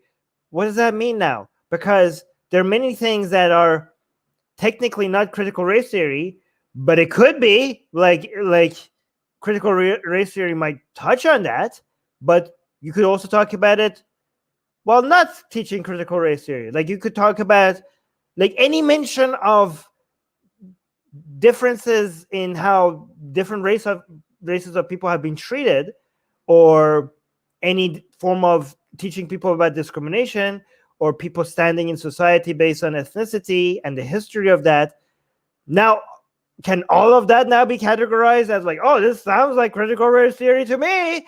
Like, again, this is such a broad, like very vague definition of you being able to just ban anything you want. You're basically like, you could basically, right-leaning bigots could basically make it so that you can't teach about their bigotry, because in their eyes, if you teach kids about the history of bigotry and the current existing bigotry of right-leaning people, they could be like, oh, this is banned under the fact that it sounds like critical race theory, and critical race theory is banned. Like, you know what I mean? Like, this is like really dangerous behavior that is being, like, it should be illegal for them to be able to do this. But go on, Susanna. No, you're completely right. Like, is any seminar that teaches about just racial sensitivity inherently informed by critical race theory? No. But they want to paint it as if that's the case. Like, it's so funny to me because so many of these Republicans or conservatives that talk about critical race theory, like, actually have such a poor understanding or misunderstanding of what it actually is. And it really shows when they talk about it. And this is one of those examples. And so, the Rabid Atheist is saying about if it should be taught to children as a theory, as a movement in philosophical thought or sociological thought. He's saying it should be introduced as part of social studies to juniors and seniors, at least as a concept, so people actually know what it is. Exactly. Like, the fact that the idea of Marxism exists, like, that's important to learn about. We studied Marx in school, okay, in Vancouver. This was like in college though, but it was so professionally done. Like, we learned so much about a lot of Marx theories, and not once during this entire semester, not like 3.5 months with this teacher, not once did I feel like this teacher was for or against it. Like, not even once did it came across like this. It didn't even cross our mind if this was being promoted or was being taught to us as something dangerous. Like, we didn't even think about that. Like, many years later, where people were talking about like people were fighting over these things, I was like, oh yeah, I actually studied this in school. Like, even while I was studying it in school, it never crossed our mind that this was being taught to us as something good or bad. We were just learning what this was, which was how it should be. Anyways, yeah. Oh, to your teacher. Yes, thank you. All right, so we should be able to. I wish I remember the name of the teacher. Oh. Okay. Oh. This is mention him in your acceptance speech for a big award. The Reuters one is the next one, right? Yes. Okay. Can we clap? I don't think we should. Okay, next news. Next news. Malaysia seeks stricter Sharia laws for promoting LGBT lifestyle. On June 22nd, a Malaysian government task force proposed amendments to Sharia law that would enable action to be taken against social media users for mocking Islam, so for blasphemy, and for supporting the LGBT lifestyle. Malaysia, which has a 60% Muslim population, has a unique legal system wherein Muslim citizens are subjected to Islamic law, alongside additional civil laws for the general citizenry. The changes to Sharia criminal laws were proposed in response to social media posts honoring Pride Month in June 2021. The government task force designed to address LGBT issues will also identify limitations faced by executives in taking action and creating guidelines for handling complaints. The proposal signifies the growing intolerance towards the LGBT community in Malaysia seen in recent years. Yeah, Malaysia. Ritsuko was saying, Malaysia, that quote moderate Muslim country everyone points to wherever we point out Islam's gaping deficiencies. Yeah, exactly. It's a good way of putting it. Malaysia keeps going backwards. What was the last part that you said? It seemed important. I was looking at the live chat. It seemed like you were talking about changes recently. Well, this kind of signifies how there has been growing intolerance in recent years. You know, it's kind of a result of a culmination. Just saying that this is a trend. And I thought it was interesting. So a lot of this comes from just people posting their support to the community during Pride Month. And like having that be so prolific on social media seems to have sparked some of this action. Like even just celebrating the LGBT community on social media, like is seen as something that the state needs to get involved in. We've seen this before in other countries. And they were saying that, yeah, we found certain parties uploaded statuses and graphic that insulted Islam on social media in their efforts to promote the LGBT lifestyle. Based. I mean, LGBT is insulting to Islam by nature, so there's no way for you not to insult Islam while promoting LGBT rights. By the way, I want a clarification, because I understand what it means to promote LGBT rights and all, right? What the hell is promoting LGBT lifestyle? Can somebody clarify this to me? Because I don't get it. Like, if you are not gay or trans or bi, you cannot be promoted to become gay. Like, it doesn't work like that. Like, what is who is this being promoted to? Like, are people being offered to be gay? Like, what does this mean? Can you clarify what it means to be promoted, like promoting LGBT lifestyle? Like, the LGBT lifestyle is not being promoted here. Tolerating LGBT people, it's what being promoted here, right? Nobody can promote you to be LGBT. It doesn't work. Hey, Malaysia, it's not. It doesn't work. It doesn't work like that. What does this even mean? Promoting LGBT lifestyle? Like, so you used to like girls only, and now you're like, this, like, yeah, I never considered liking guys. Maybe I'll try it. Like, what does this mean? Go on. What does this mean? Tell me. So it reminds me of, this is like a very kind of like 1990s form of homophobia from America, where they say that being gay or not straight is an alternative lifestyle, because it's a way to like make it foreign by saying that this is a lifestyle that you participate in. It's not something you feel. It's not part of who you are. It's a choice, and you choose to make all these alternative decisions. And they don't mean promoting as in like a promotion from one level to another. They mean like promoting acceptance, promoting tolerance, celebration, or just normalizing it. Oh, so promoting the idea of not being homophobic, or yes. being a bigot. Oh, yeah, okay. Yes. So, that's what they're... Okay, I get it. Yeah. So Malaysia is basically taking the side of hate. Like, yeah, it reminds me of when Russia put in all that legislation about like prohibiting LGBT propaganda, when it's like really just any form of supporting the LGBT community or educating about the community, like that's propaganda. It gives me that kind of flavor. Stop calling it lifestyle, okay? Because the lifestyle cannot be promoted. It's not like people do not go through their lives like, yeah, I tried being straight, now I'm going to try the gay lifestyle. So they are, again, the language that we're using here is very important, because it's promoting LGBT rights and acceptance. They know that they're gonna come across accurately as being hateful if they come out, and they have to replace that word, right? They can't be like, we're against promoting LGBT rights. They're like, ooh, that makes us sound evil. That makes us look like the baddies. You can't like rights. We don't want to be against rights. Promoting LGBT acceptance. If we say we're against promoting LGBT acceptance, that's going to make us seem hateful and intolerant. Ooh, we don't want to look like the baddies. Okay, so we're going to have to replace that with lifestyle. That's the whole point. That's what's happening here. They're trying to come up with a word that doesn't make them look like the evil tyrants that they are. Anyways. So, well, I think this is also important to understand that, homosexuality is still criminalized in Malaysia, but it's not something that is often prosecuted.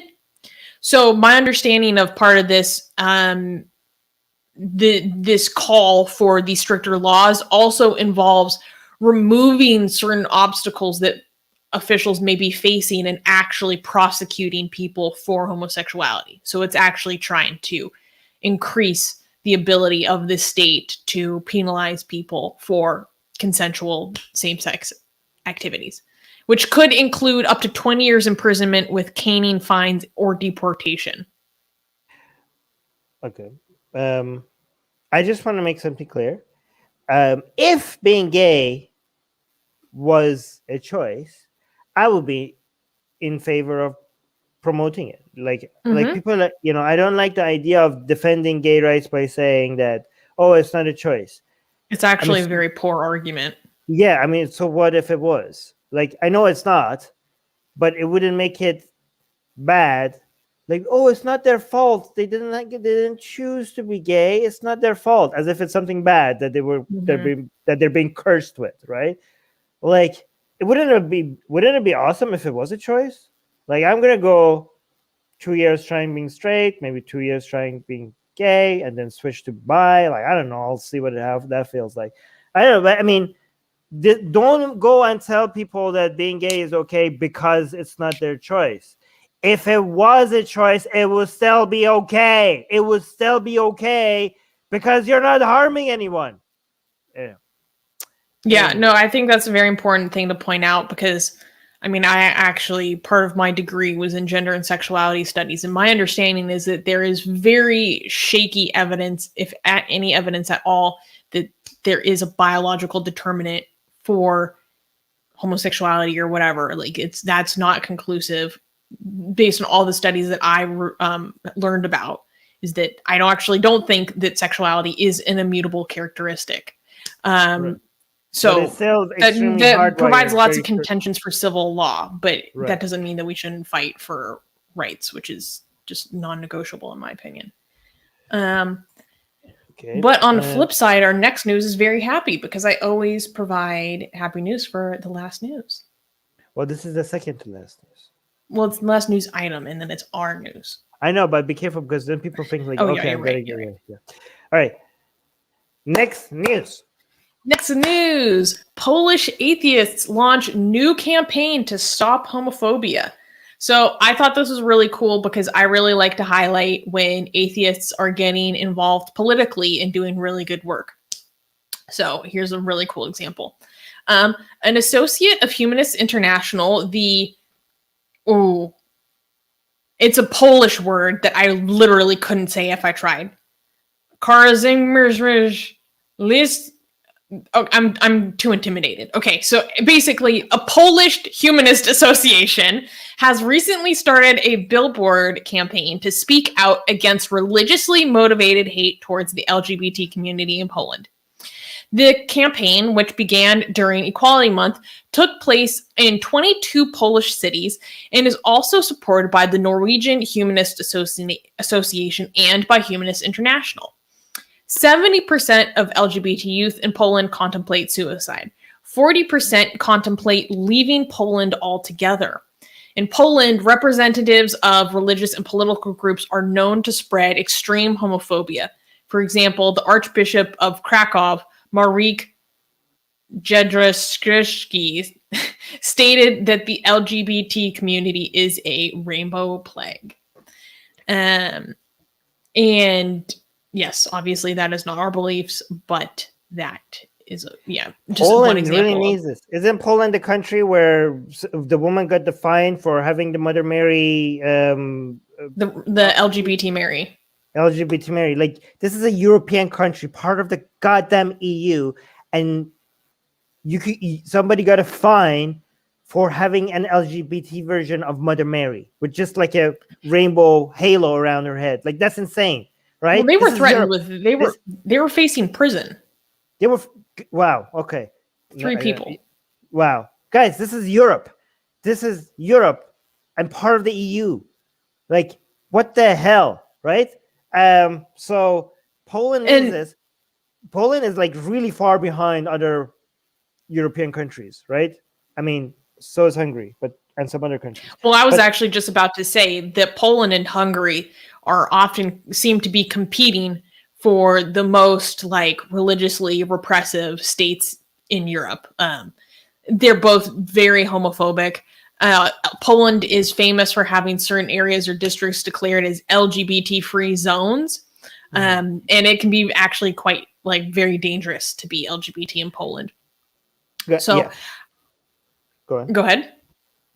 No, I just want to really highlight that this was an atheist group that did this. Okay. So like this is also really helpful for atheists, right? So this is not just an LGBT thing. This is an atheist group stepping up and making sure that like atheism is also being normalized, because this positive action is coming from a specific atheist group, which also helps people who are on the side of LGBT rights associate something positive with atheist group doing something that matters, right? And this is exactly what I'm really proud of, this atheist group. And I also know the people in there because I was invited in Poland to speak there. I got my atheist award. Oh my God, where is it? It broke, but I have pictures of it. But I got my atheist of the year award in look at this. Like, I know these people. What's the name of the organization? People should know the name of this organization, because don't just say like, oh, great job, Polish like activist group. Because if something like when work like his is done, like, oh, I miss Nina. Like she when I went to Poland, she was amazing. Anyways, but remember these names and remember the name of the group that did this. It doesn't help that it's what's the name that we need to remember? Well, okay, if you scroll down to where you saw that picture of Nina, so the organization, it's like right by her. It's the Kazimir. Okay, never mind. This is okay. This is impossible. This is impossible to remember. So I take everything back. Just remember Nina Sankari, okay? Because this name is. If you're Polish, remember this name and support. If you're Polish and you're watching this, you need to support organizations like this, because you know your country needs this, okay? You know your country needs this more than most other European countries. You need these organizations to get a lot of support. So whatever this name is, whatever. It's named after the first Polish atheist. Oh, okay. Wow. So nice. It's a foundation. It's named after this guy. So that's like the person's name.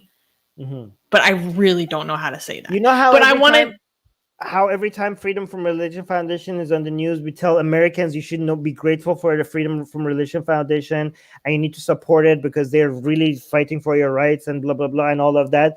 So if you're Polish, same goes to you. These are organizations that in your country that are doing the great work. You need to go find them. You need to go become a member. You need to go join their events, and you need to support them. Go find them. Go find Nina and support them. Participate in their events. Do whatever they're telling you. Subscribe to their, I don't know, newsletter or whatever, and just make sure you're up to date with what they're doing, because these kind of stuff, this kind of action needs to be rewarded, right? Anyways.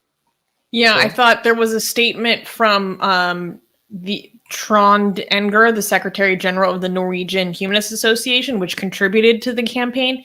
And he talks about how the globalist humanist movement has an obligation to react whenever politicians and state leaders utilize religion to undermine humanist values. And I thought that was really awesome, because he's talking about the importance of supporting the work of his European neighbors, and that, you know, he feels compelled to do so as a humanist who, you know, values human life and well-being around the planet. And I thought that was really cool to highlight, that we shouldn't just be focused on what's happening, you know, just in our areas. We can support the work of atheists and humanists around the world, which is a lot of what we do, as a matter of fact. But good job. If you survive the strike, Poland. Go on. And you guys probably saw the photos of the signs that were rainbow, but translated, they say campaign to stop religiously motivated hate. Homophobia kills, you don't need to hate. And I thought this was a really awesome action. Yeah. I'm very curious if maybe they received any pushback about, you know, actually hiring these billboards.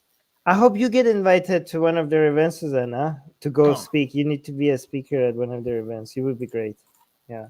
Because they have the best, you know, some of the best events when it comes to conferences and collaboration between different secular and atheist groups. Like it's amazing that they managed to pull off all that administration in the country that is so religious and is so far right. So they need to be supported. Anyways, okay, cool. Can we clap for the next news? Yeah. Okay, the next news. So, guys, this is very exciting. We have a petition to bring back our Twitter accounts. So, for those who are not familiar, me, Armin, and one of our very trusty moderators and members of our community, AGA, or another godless atheist, have all had our Twitter accounts ostensibly suspended for blasphemy against Hindu goddesses specifically. And we have this new petition that you guys can help us with in terms of getting back this platform that we believe that we have been incorrectly and unjustifiably banned from. I myself have never received official notice from Twitter stating why I was banned. All the tweets listed in Armin's suspension were not actually violations of Twitter's terms of service. And for AGA, also known as Joanna, she was suspended for tweeting a picture of our blasphemous art project, which was an illustration that was not a violation of Twitter's policies. So, Twitter is ostensibly enforcing and upholding blasphemy laws against contradicting their own terms of service. And we would like to raise awareness about this situation. So you can help us out by signing this petition. We are launching it today, and having you guys give a good big push behind this would be a huge help to us. Yeah, where is the link in the description? Is it? Yes. Okay, so the link is in the description. Can you also put it in the, thank you, Ghost Bunny. Can you also put it in the live chat for everybody else? I'm going to read the first paragraph because I think it was very well written. By the way, Zara K helped with this right as well, right? So Zara K's reached Oh, yes, I was going to talk about that in a second. Okay, so actually you read the first paragraph because I think this was very well written. I liked it. Yeah, I'm going to read the first and the last paragraph. Okay. So this is some stuff I wrote about everything that happened. Much of today's threat to freedom of speech comes in the form of blasphemy allegations.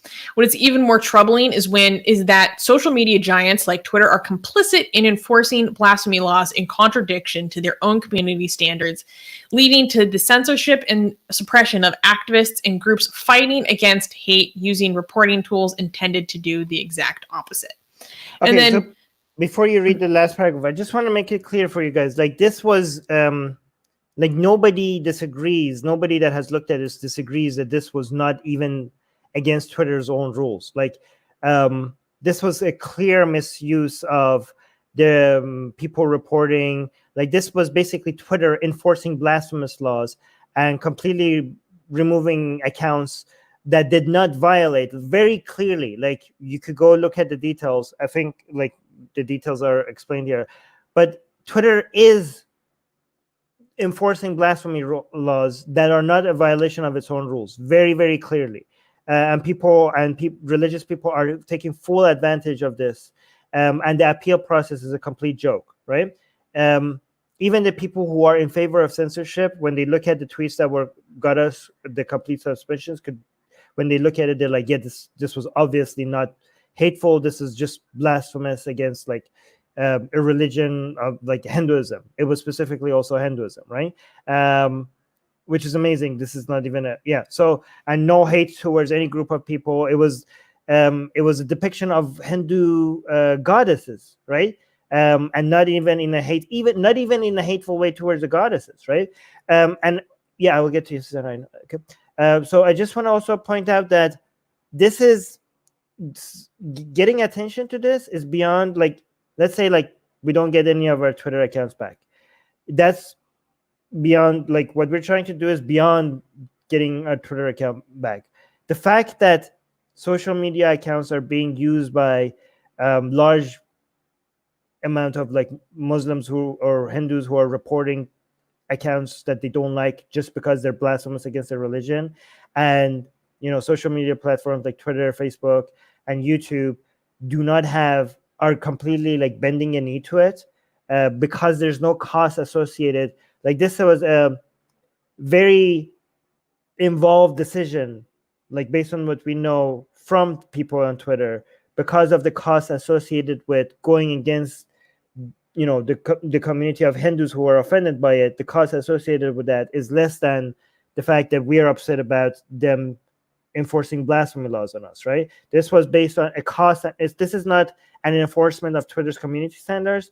This was a cost-benefit analysis of who is more, which side is more difficult to oppose, right? And us, the atheist side, the blasphemous side, is calculated as an easier side to just completely ignore their appeals and just take away their accounts, right? And this is a very dangerous precedent. Like, if we don't fight back against this, we're normalizing and accepting the enforcement of blasphemous laws on platforms that most communication and most discussions around the world are happening in right now. Like, the fact that Twitter doesn't have a rule against depiction of Hindu gods and goddesses, but because it offended a lot of Hindus, my account is now completely terminated, and the appeal process completely reviewed it, and we're like, nope, your appeal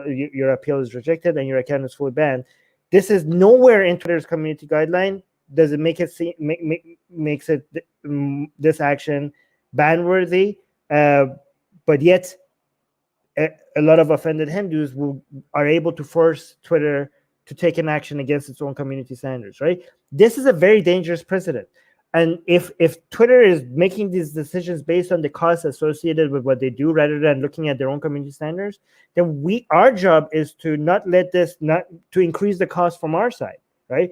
We need to, because what's happening here is that Twitter is promoting homophobia, right? So and Twitter is also promoting sex negativity and also blasphemy laws. Like, a lot of the offense against our depictions of Hindu goddesses was like two Hindu goddesses kissing, right? And a bunch of homophobic. This is like this shows how, like, Twitter, like in the United States, you can see that left-leaning people have a lot of people think like Twitter is like, I don't know, left-leaning, or like YouTube and Facebook are more left-leaning. No, they just bend to the will of whoever has more power in the countries that they're operating, right? So because, like, for example, in the United States, maybe left-leaning people have a lot more influence on what Twitter does. But right now, what's happening in India is that you have this bigoted, far-right, ethno-nationalist supporting group of people using Twitter as a way to suppress speech by people who are promoting LGBT rights, sex positivity, and freedom of expression, right? So, and Twitter is bending the knee to it. So, given that Twitter is an American company, we need to embarrass Twitter among left-leaning people in the country that they are based in. Like, do you guys know that Twitter is like giving in to pressure from homophobic people to ban a tweet that was promoting LGBT rights? Like, some of my violations were tweets that were basically pro-LGBT, and is marked as hateful, right? A tweet that is pro-LGBT without any violations of any of Twitter's community guidelines was marked as hateful. Like, how ironic! Like, it was the exact opposite, right? Anyways, Suze, you wanted to continue? Go on. Well, I think what's particularly interesting with your suspension is that you didn't, the tweets that deemed you worthy of full suspension actually did not include depictions of the blasphemy against Hindu goddesses. It just made mention to the fact that we have an art project that does. Mm-hmm. And that was like listed as a reason why you should not be on the platform at all. I also wanted to just read. So if you guys are interested in like the full details about everyone who was subject to this penalization, I detail it all in the description of this petition. But at the end, I include a paragraph that I think is worth reading. Where I say, despite Twitter's many statements in support of defending and respecting the voices and free expression of its users, these actions by Twitter effectively serve as enforcing blasphemy law. None of the users listed above live in countries where any of the material that led to their suspension is illegal. Okay, because under certain circumstances, they have to do so because Twitter is subject to the jurisdiction of different countries.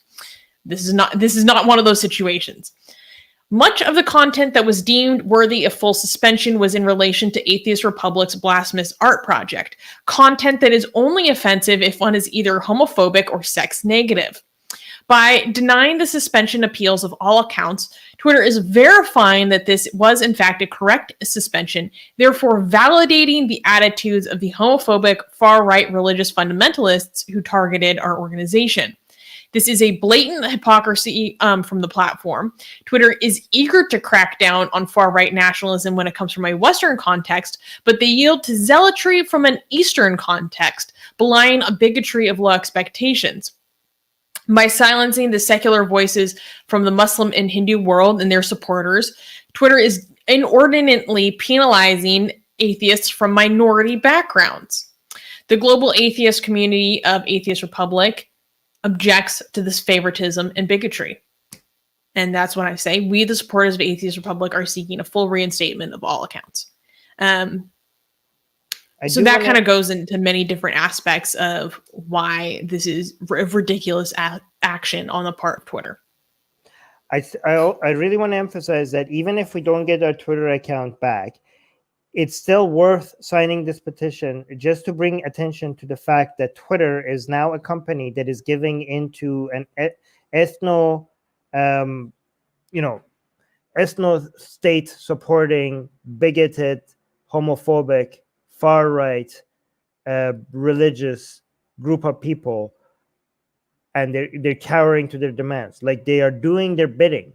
They're doing the bidding of people who are anti-LGBT, the people who are racist, people who are bigoted, people who are openly supporting an ethno state, and people who like. And by the way, the mob that came after us, the thing is that they did, right, war against Twitter's community guidelines. Like, all the videos, that the photoshops and the threats of violence and all the things that they did, those were actually against Twitter's community guidelines, but they managed to keep their accounts. But our accounts, like, guys, if you don't believe us, just go look at the history of the things that got us banned. It did not violate any of Twitter's community guidelines. It was doing the exact opposite. It was doing the exact opposite of violating. Like, it was not hateful, unless you think depiction of a Hindu goddess is by nature hateful to an entire group of people. Like, even if it's there was no nudity involved, even though Twitter allows nudity, our tweets didn't even have nudity. Okay, and it wasn't even directed at an entire group of people. It was directed at gods and goddesses, and it wasn't even against them. It was celebrating them.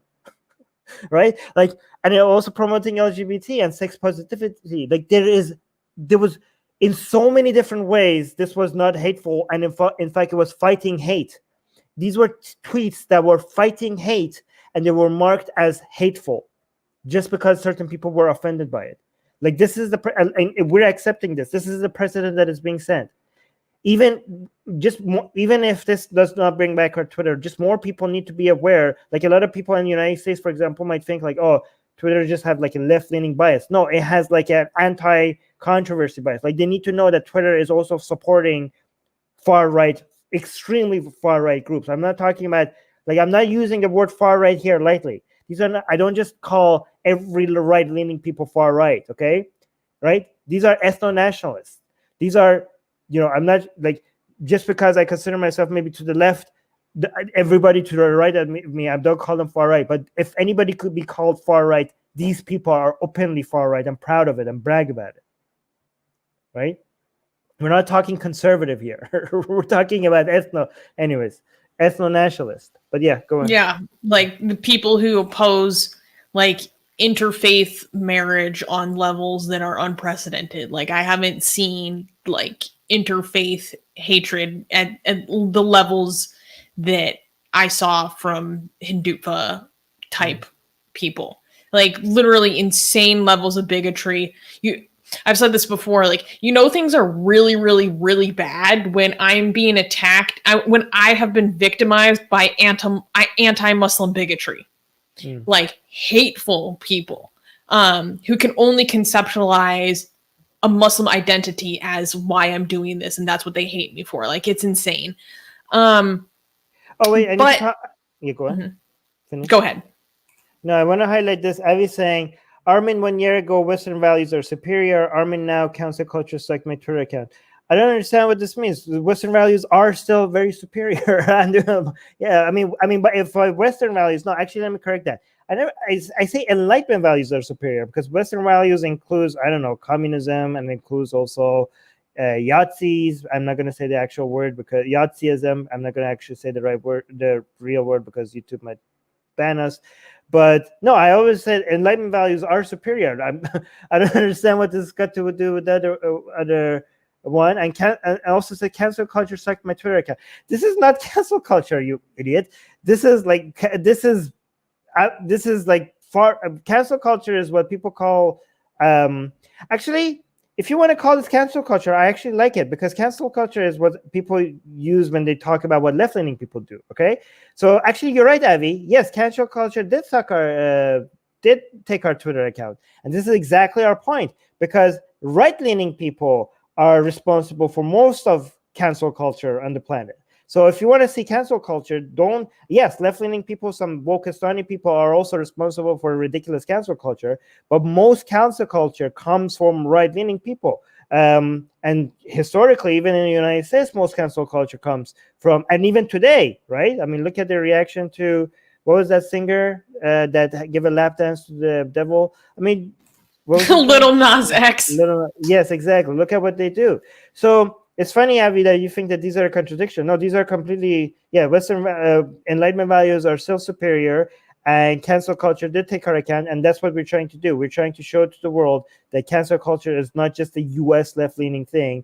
It comes from far right, all around the world. It comes mostly from right-leaning people, and in India, it's dominating. Like if the people who want to fight against far right, groups and agenda, if you're looking for the biggest one, is happening in India, right? Like a lot of people warn about the rise of the far right, which is something to be concerned about.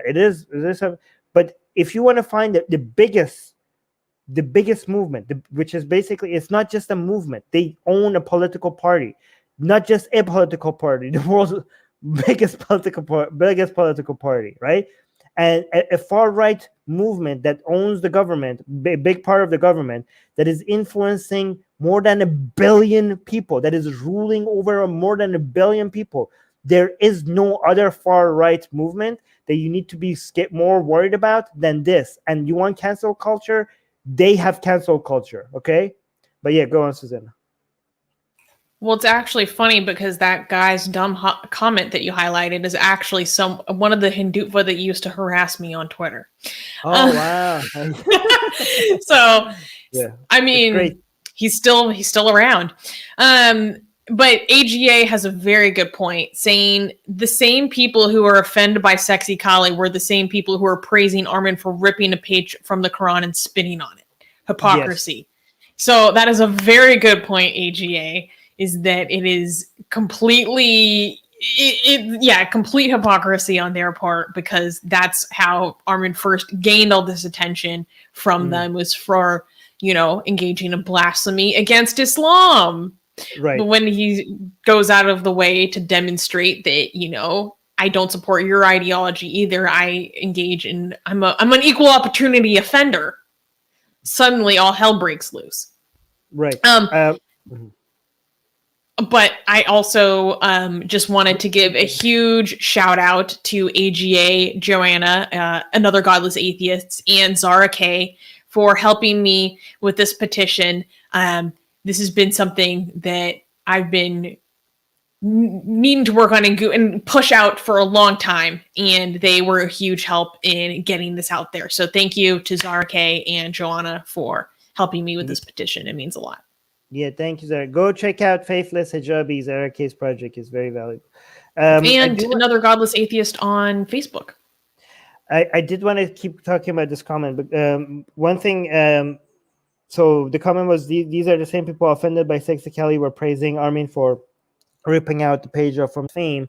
It's things that you could block, things that you don't have to see, things like, we just want to make sure that if you don't like something, that doesn't mean that we have to censor it ourselves. It means that you have to make sure that you don't see it. If you don't like to see, nothing should be forced on you. So if you say like me ripping the Quran is offensive, like, okay, well, I can do it on my platform and you don't have to see it. So you should censor what you're saying. You shouldn't be able to say that I shouldn't create that content, right?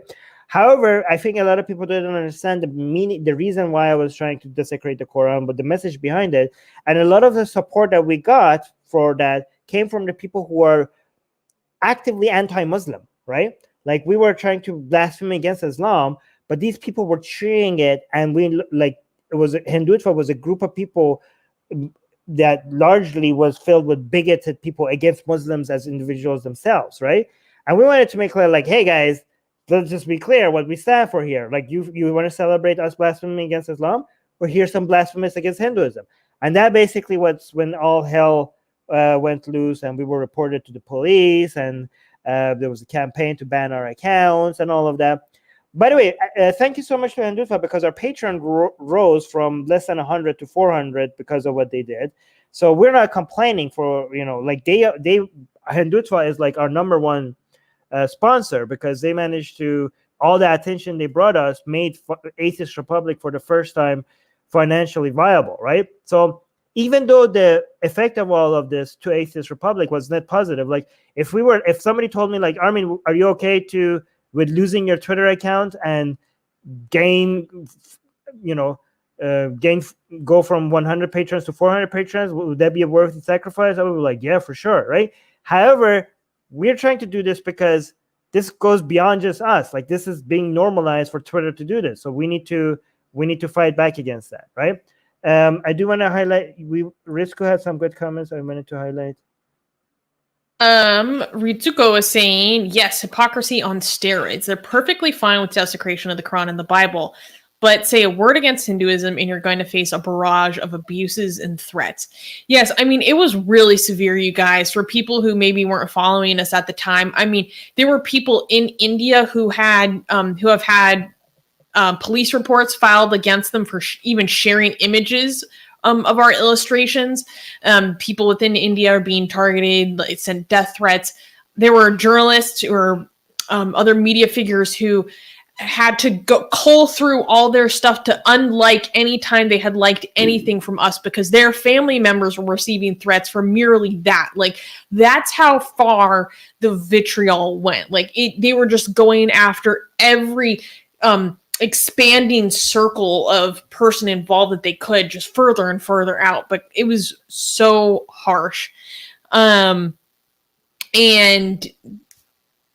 targeting us on every platform, hacking. I mean, I could talk about the fallout from this for a really long time, but we would really like to have our Twitter back. And we would also like, more people to be aware of the fact that there's a double standard in place here, and that blasphemy is not against their community standards, and that shouldn't be something that we're punished for. Okay, read this one as well, and then Ritsuko is also saying Hindutva is the most dangerous ideology in the world in terms of sheer numbers, second only to Chinese communists. The CCP is the second largest political party. And AGA is saying, I'm so proud to be a member of the Atheist Republic and all the people who make this community great. Thank you all. Thank you for everything you contribute. Yeah, I do. That's very sweet. I actually, going back to the comment before this, I always say the three most dangerous political parties in the world are the GOP, the CCP, and the BJP. Okay. Sheer number wise, I don't know which one is bigger. I think CCP and the BJP compete equally when it comes to the sheer numbers. Like, I don't know. Oh, equally, no. The BJP is shockingly bigger than the CCP. Okay. Okay. But in terms of membership. Influence wise on the planet, I think the GOP is the most dangerous one. I could, because of the financial influence and everything else. Yeah. The BJP is the most well-funded political party in the world. Yeah, but the access that the GOP has to the entire force that is the United States government makes them more influential to the planet beyond just their countries. I'm not dismissing how horrible and dangerous the CCP. Like all three of these are the unholy trinity that is basically ruining the planet, right? The BJP, sure. The GOP, and the CCP. There was another thing I wanted to highlight, but yeah. Anyways, I just want to, if you see something you want to highlight it. But I just want to thank Rivka for sponsoring Atheist Republic. You have done something that we did not think we were able to do in 10 years. Like, thank you so much for for bringing so much attention to Atheist Republic and finally funding us to the point we are. Like, we really owe the Hindutva for this. Like, whatever, all the things that they did against us backfired against them massively. Like, we now can do this full time, and we're getting close to, I think if we get to, I don't know, 1,000 patrons or something, Susanna could also be full time doing this. But like, it's been all made possible. And the Blasphemous Art Project now is like a thing that we always do now because of the Hindutva's reaction. And we're finding more and more people are finding us because we made the Blasphemous Art Project into yes, our community in India like exploded. Like, so many atheists in India found our community, and that's one of my favorite things that happened because of this. Yes, and our newsletter is growing, and yeah, it's fantastic. And yeah, so thank you for that. But make sure you sign this petition. Anybody that wants to support this, and just to bring attention to how hypocritical Twitter is when it comes to their community standards and how it's meaningless. Like, the communities, like, just so I want more people to understand that if a mob comes out after you, it doesn't matter if they're left-leaning, if they're right-leaning, Twitter will bend the knee, they will cower away, and they will ignore their own community standards. More people just need to know this, right?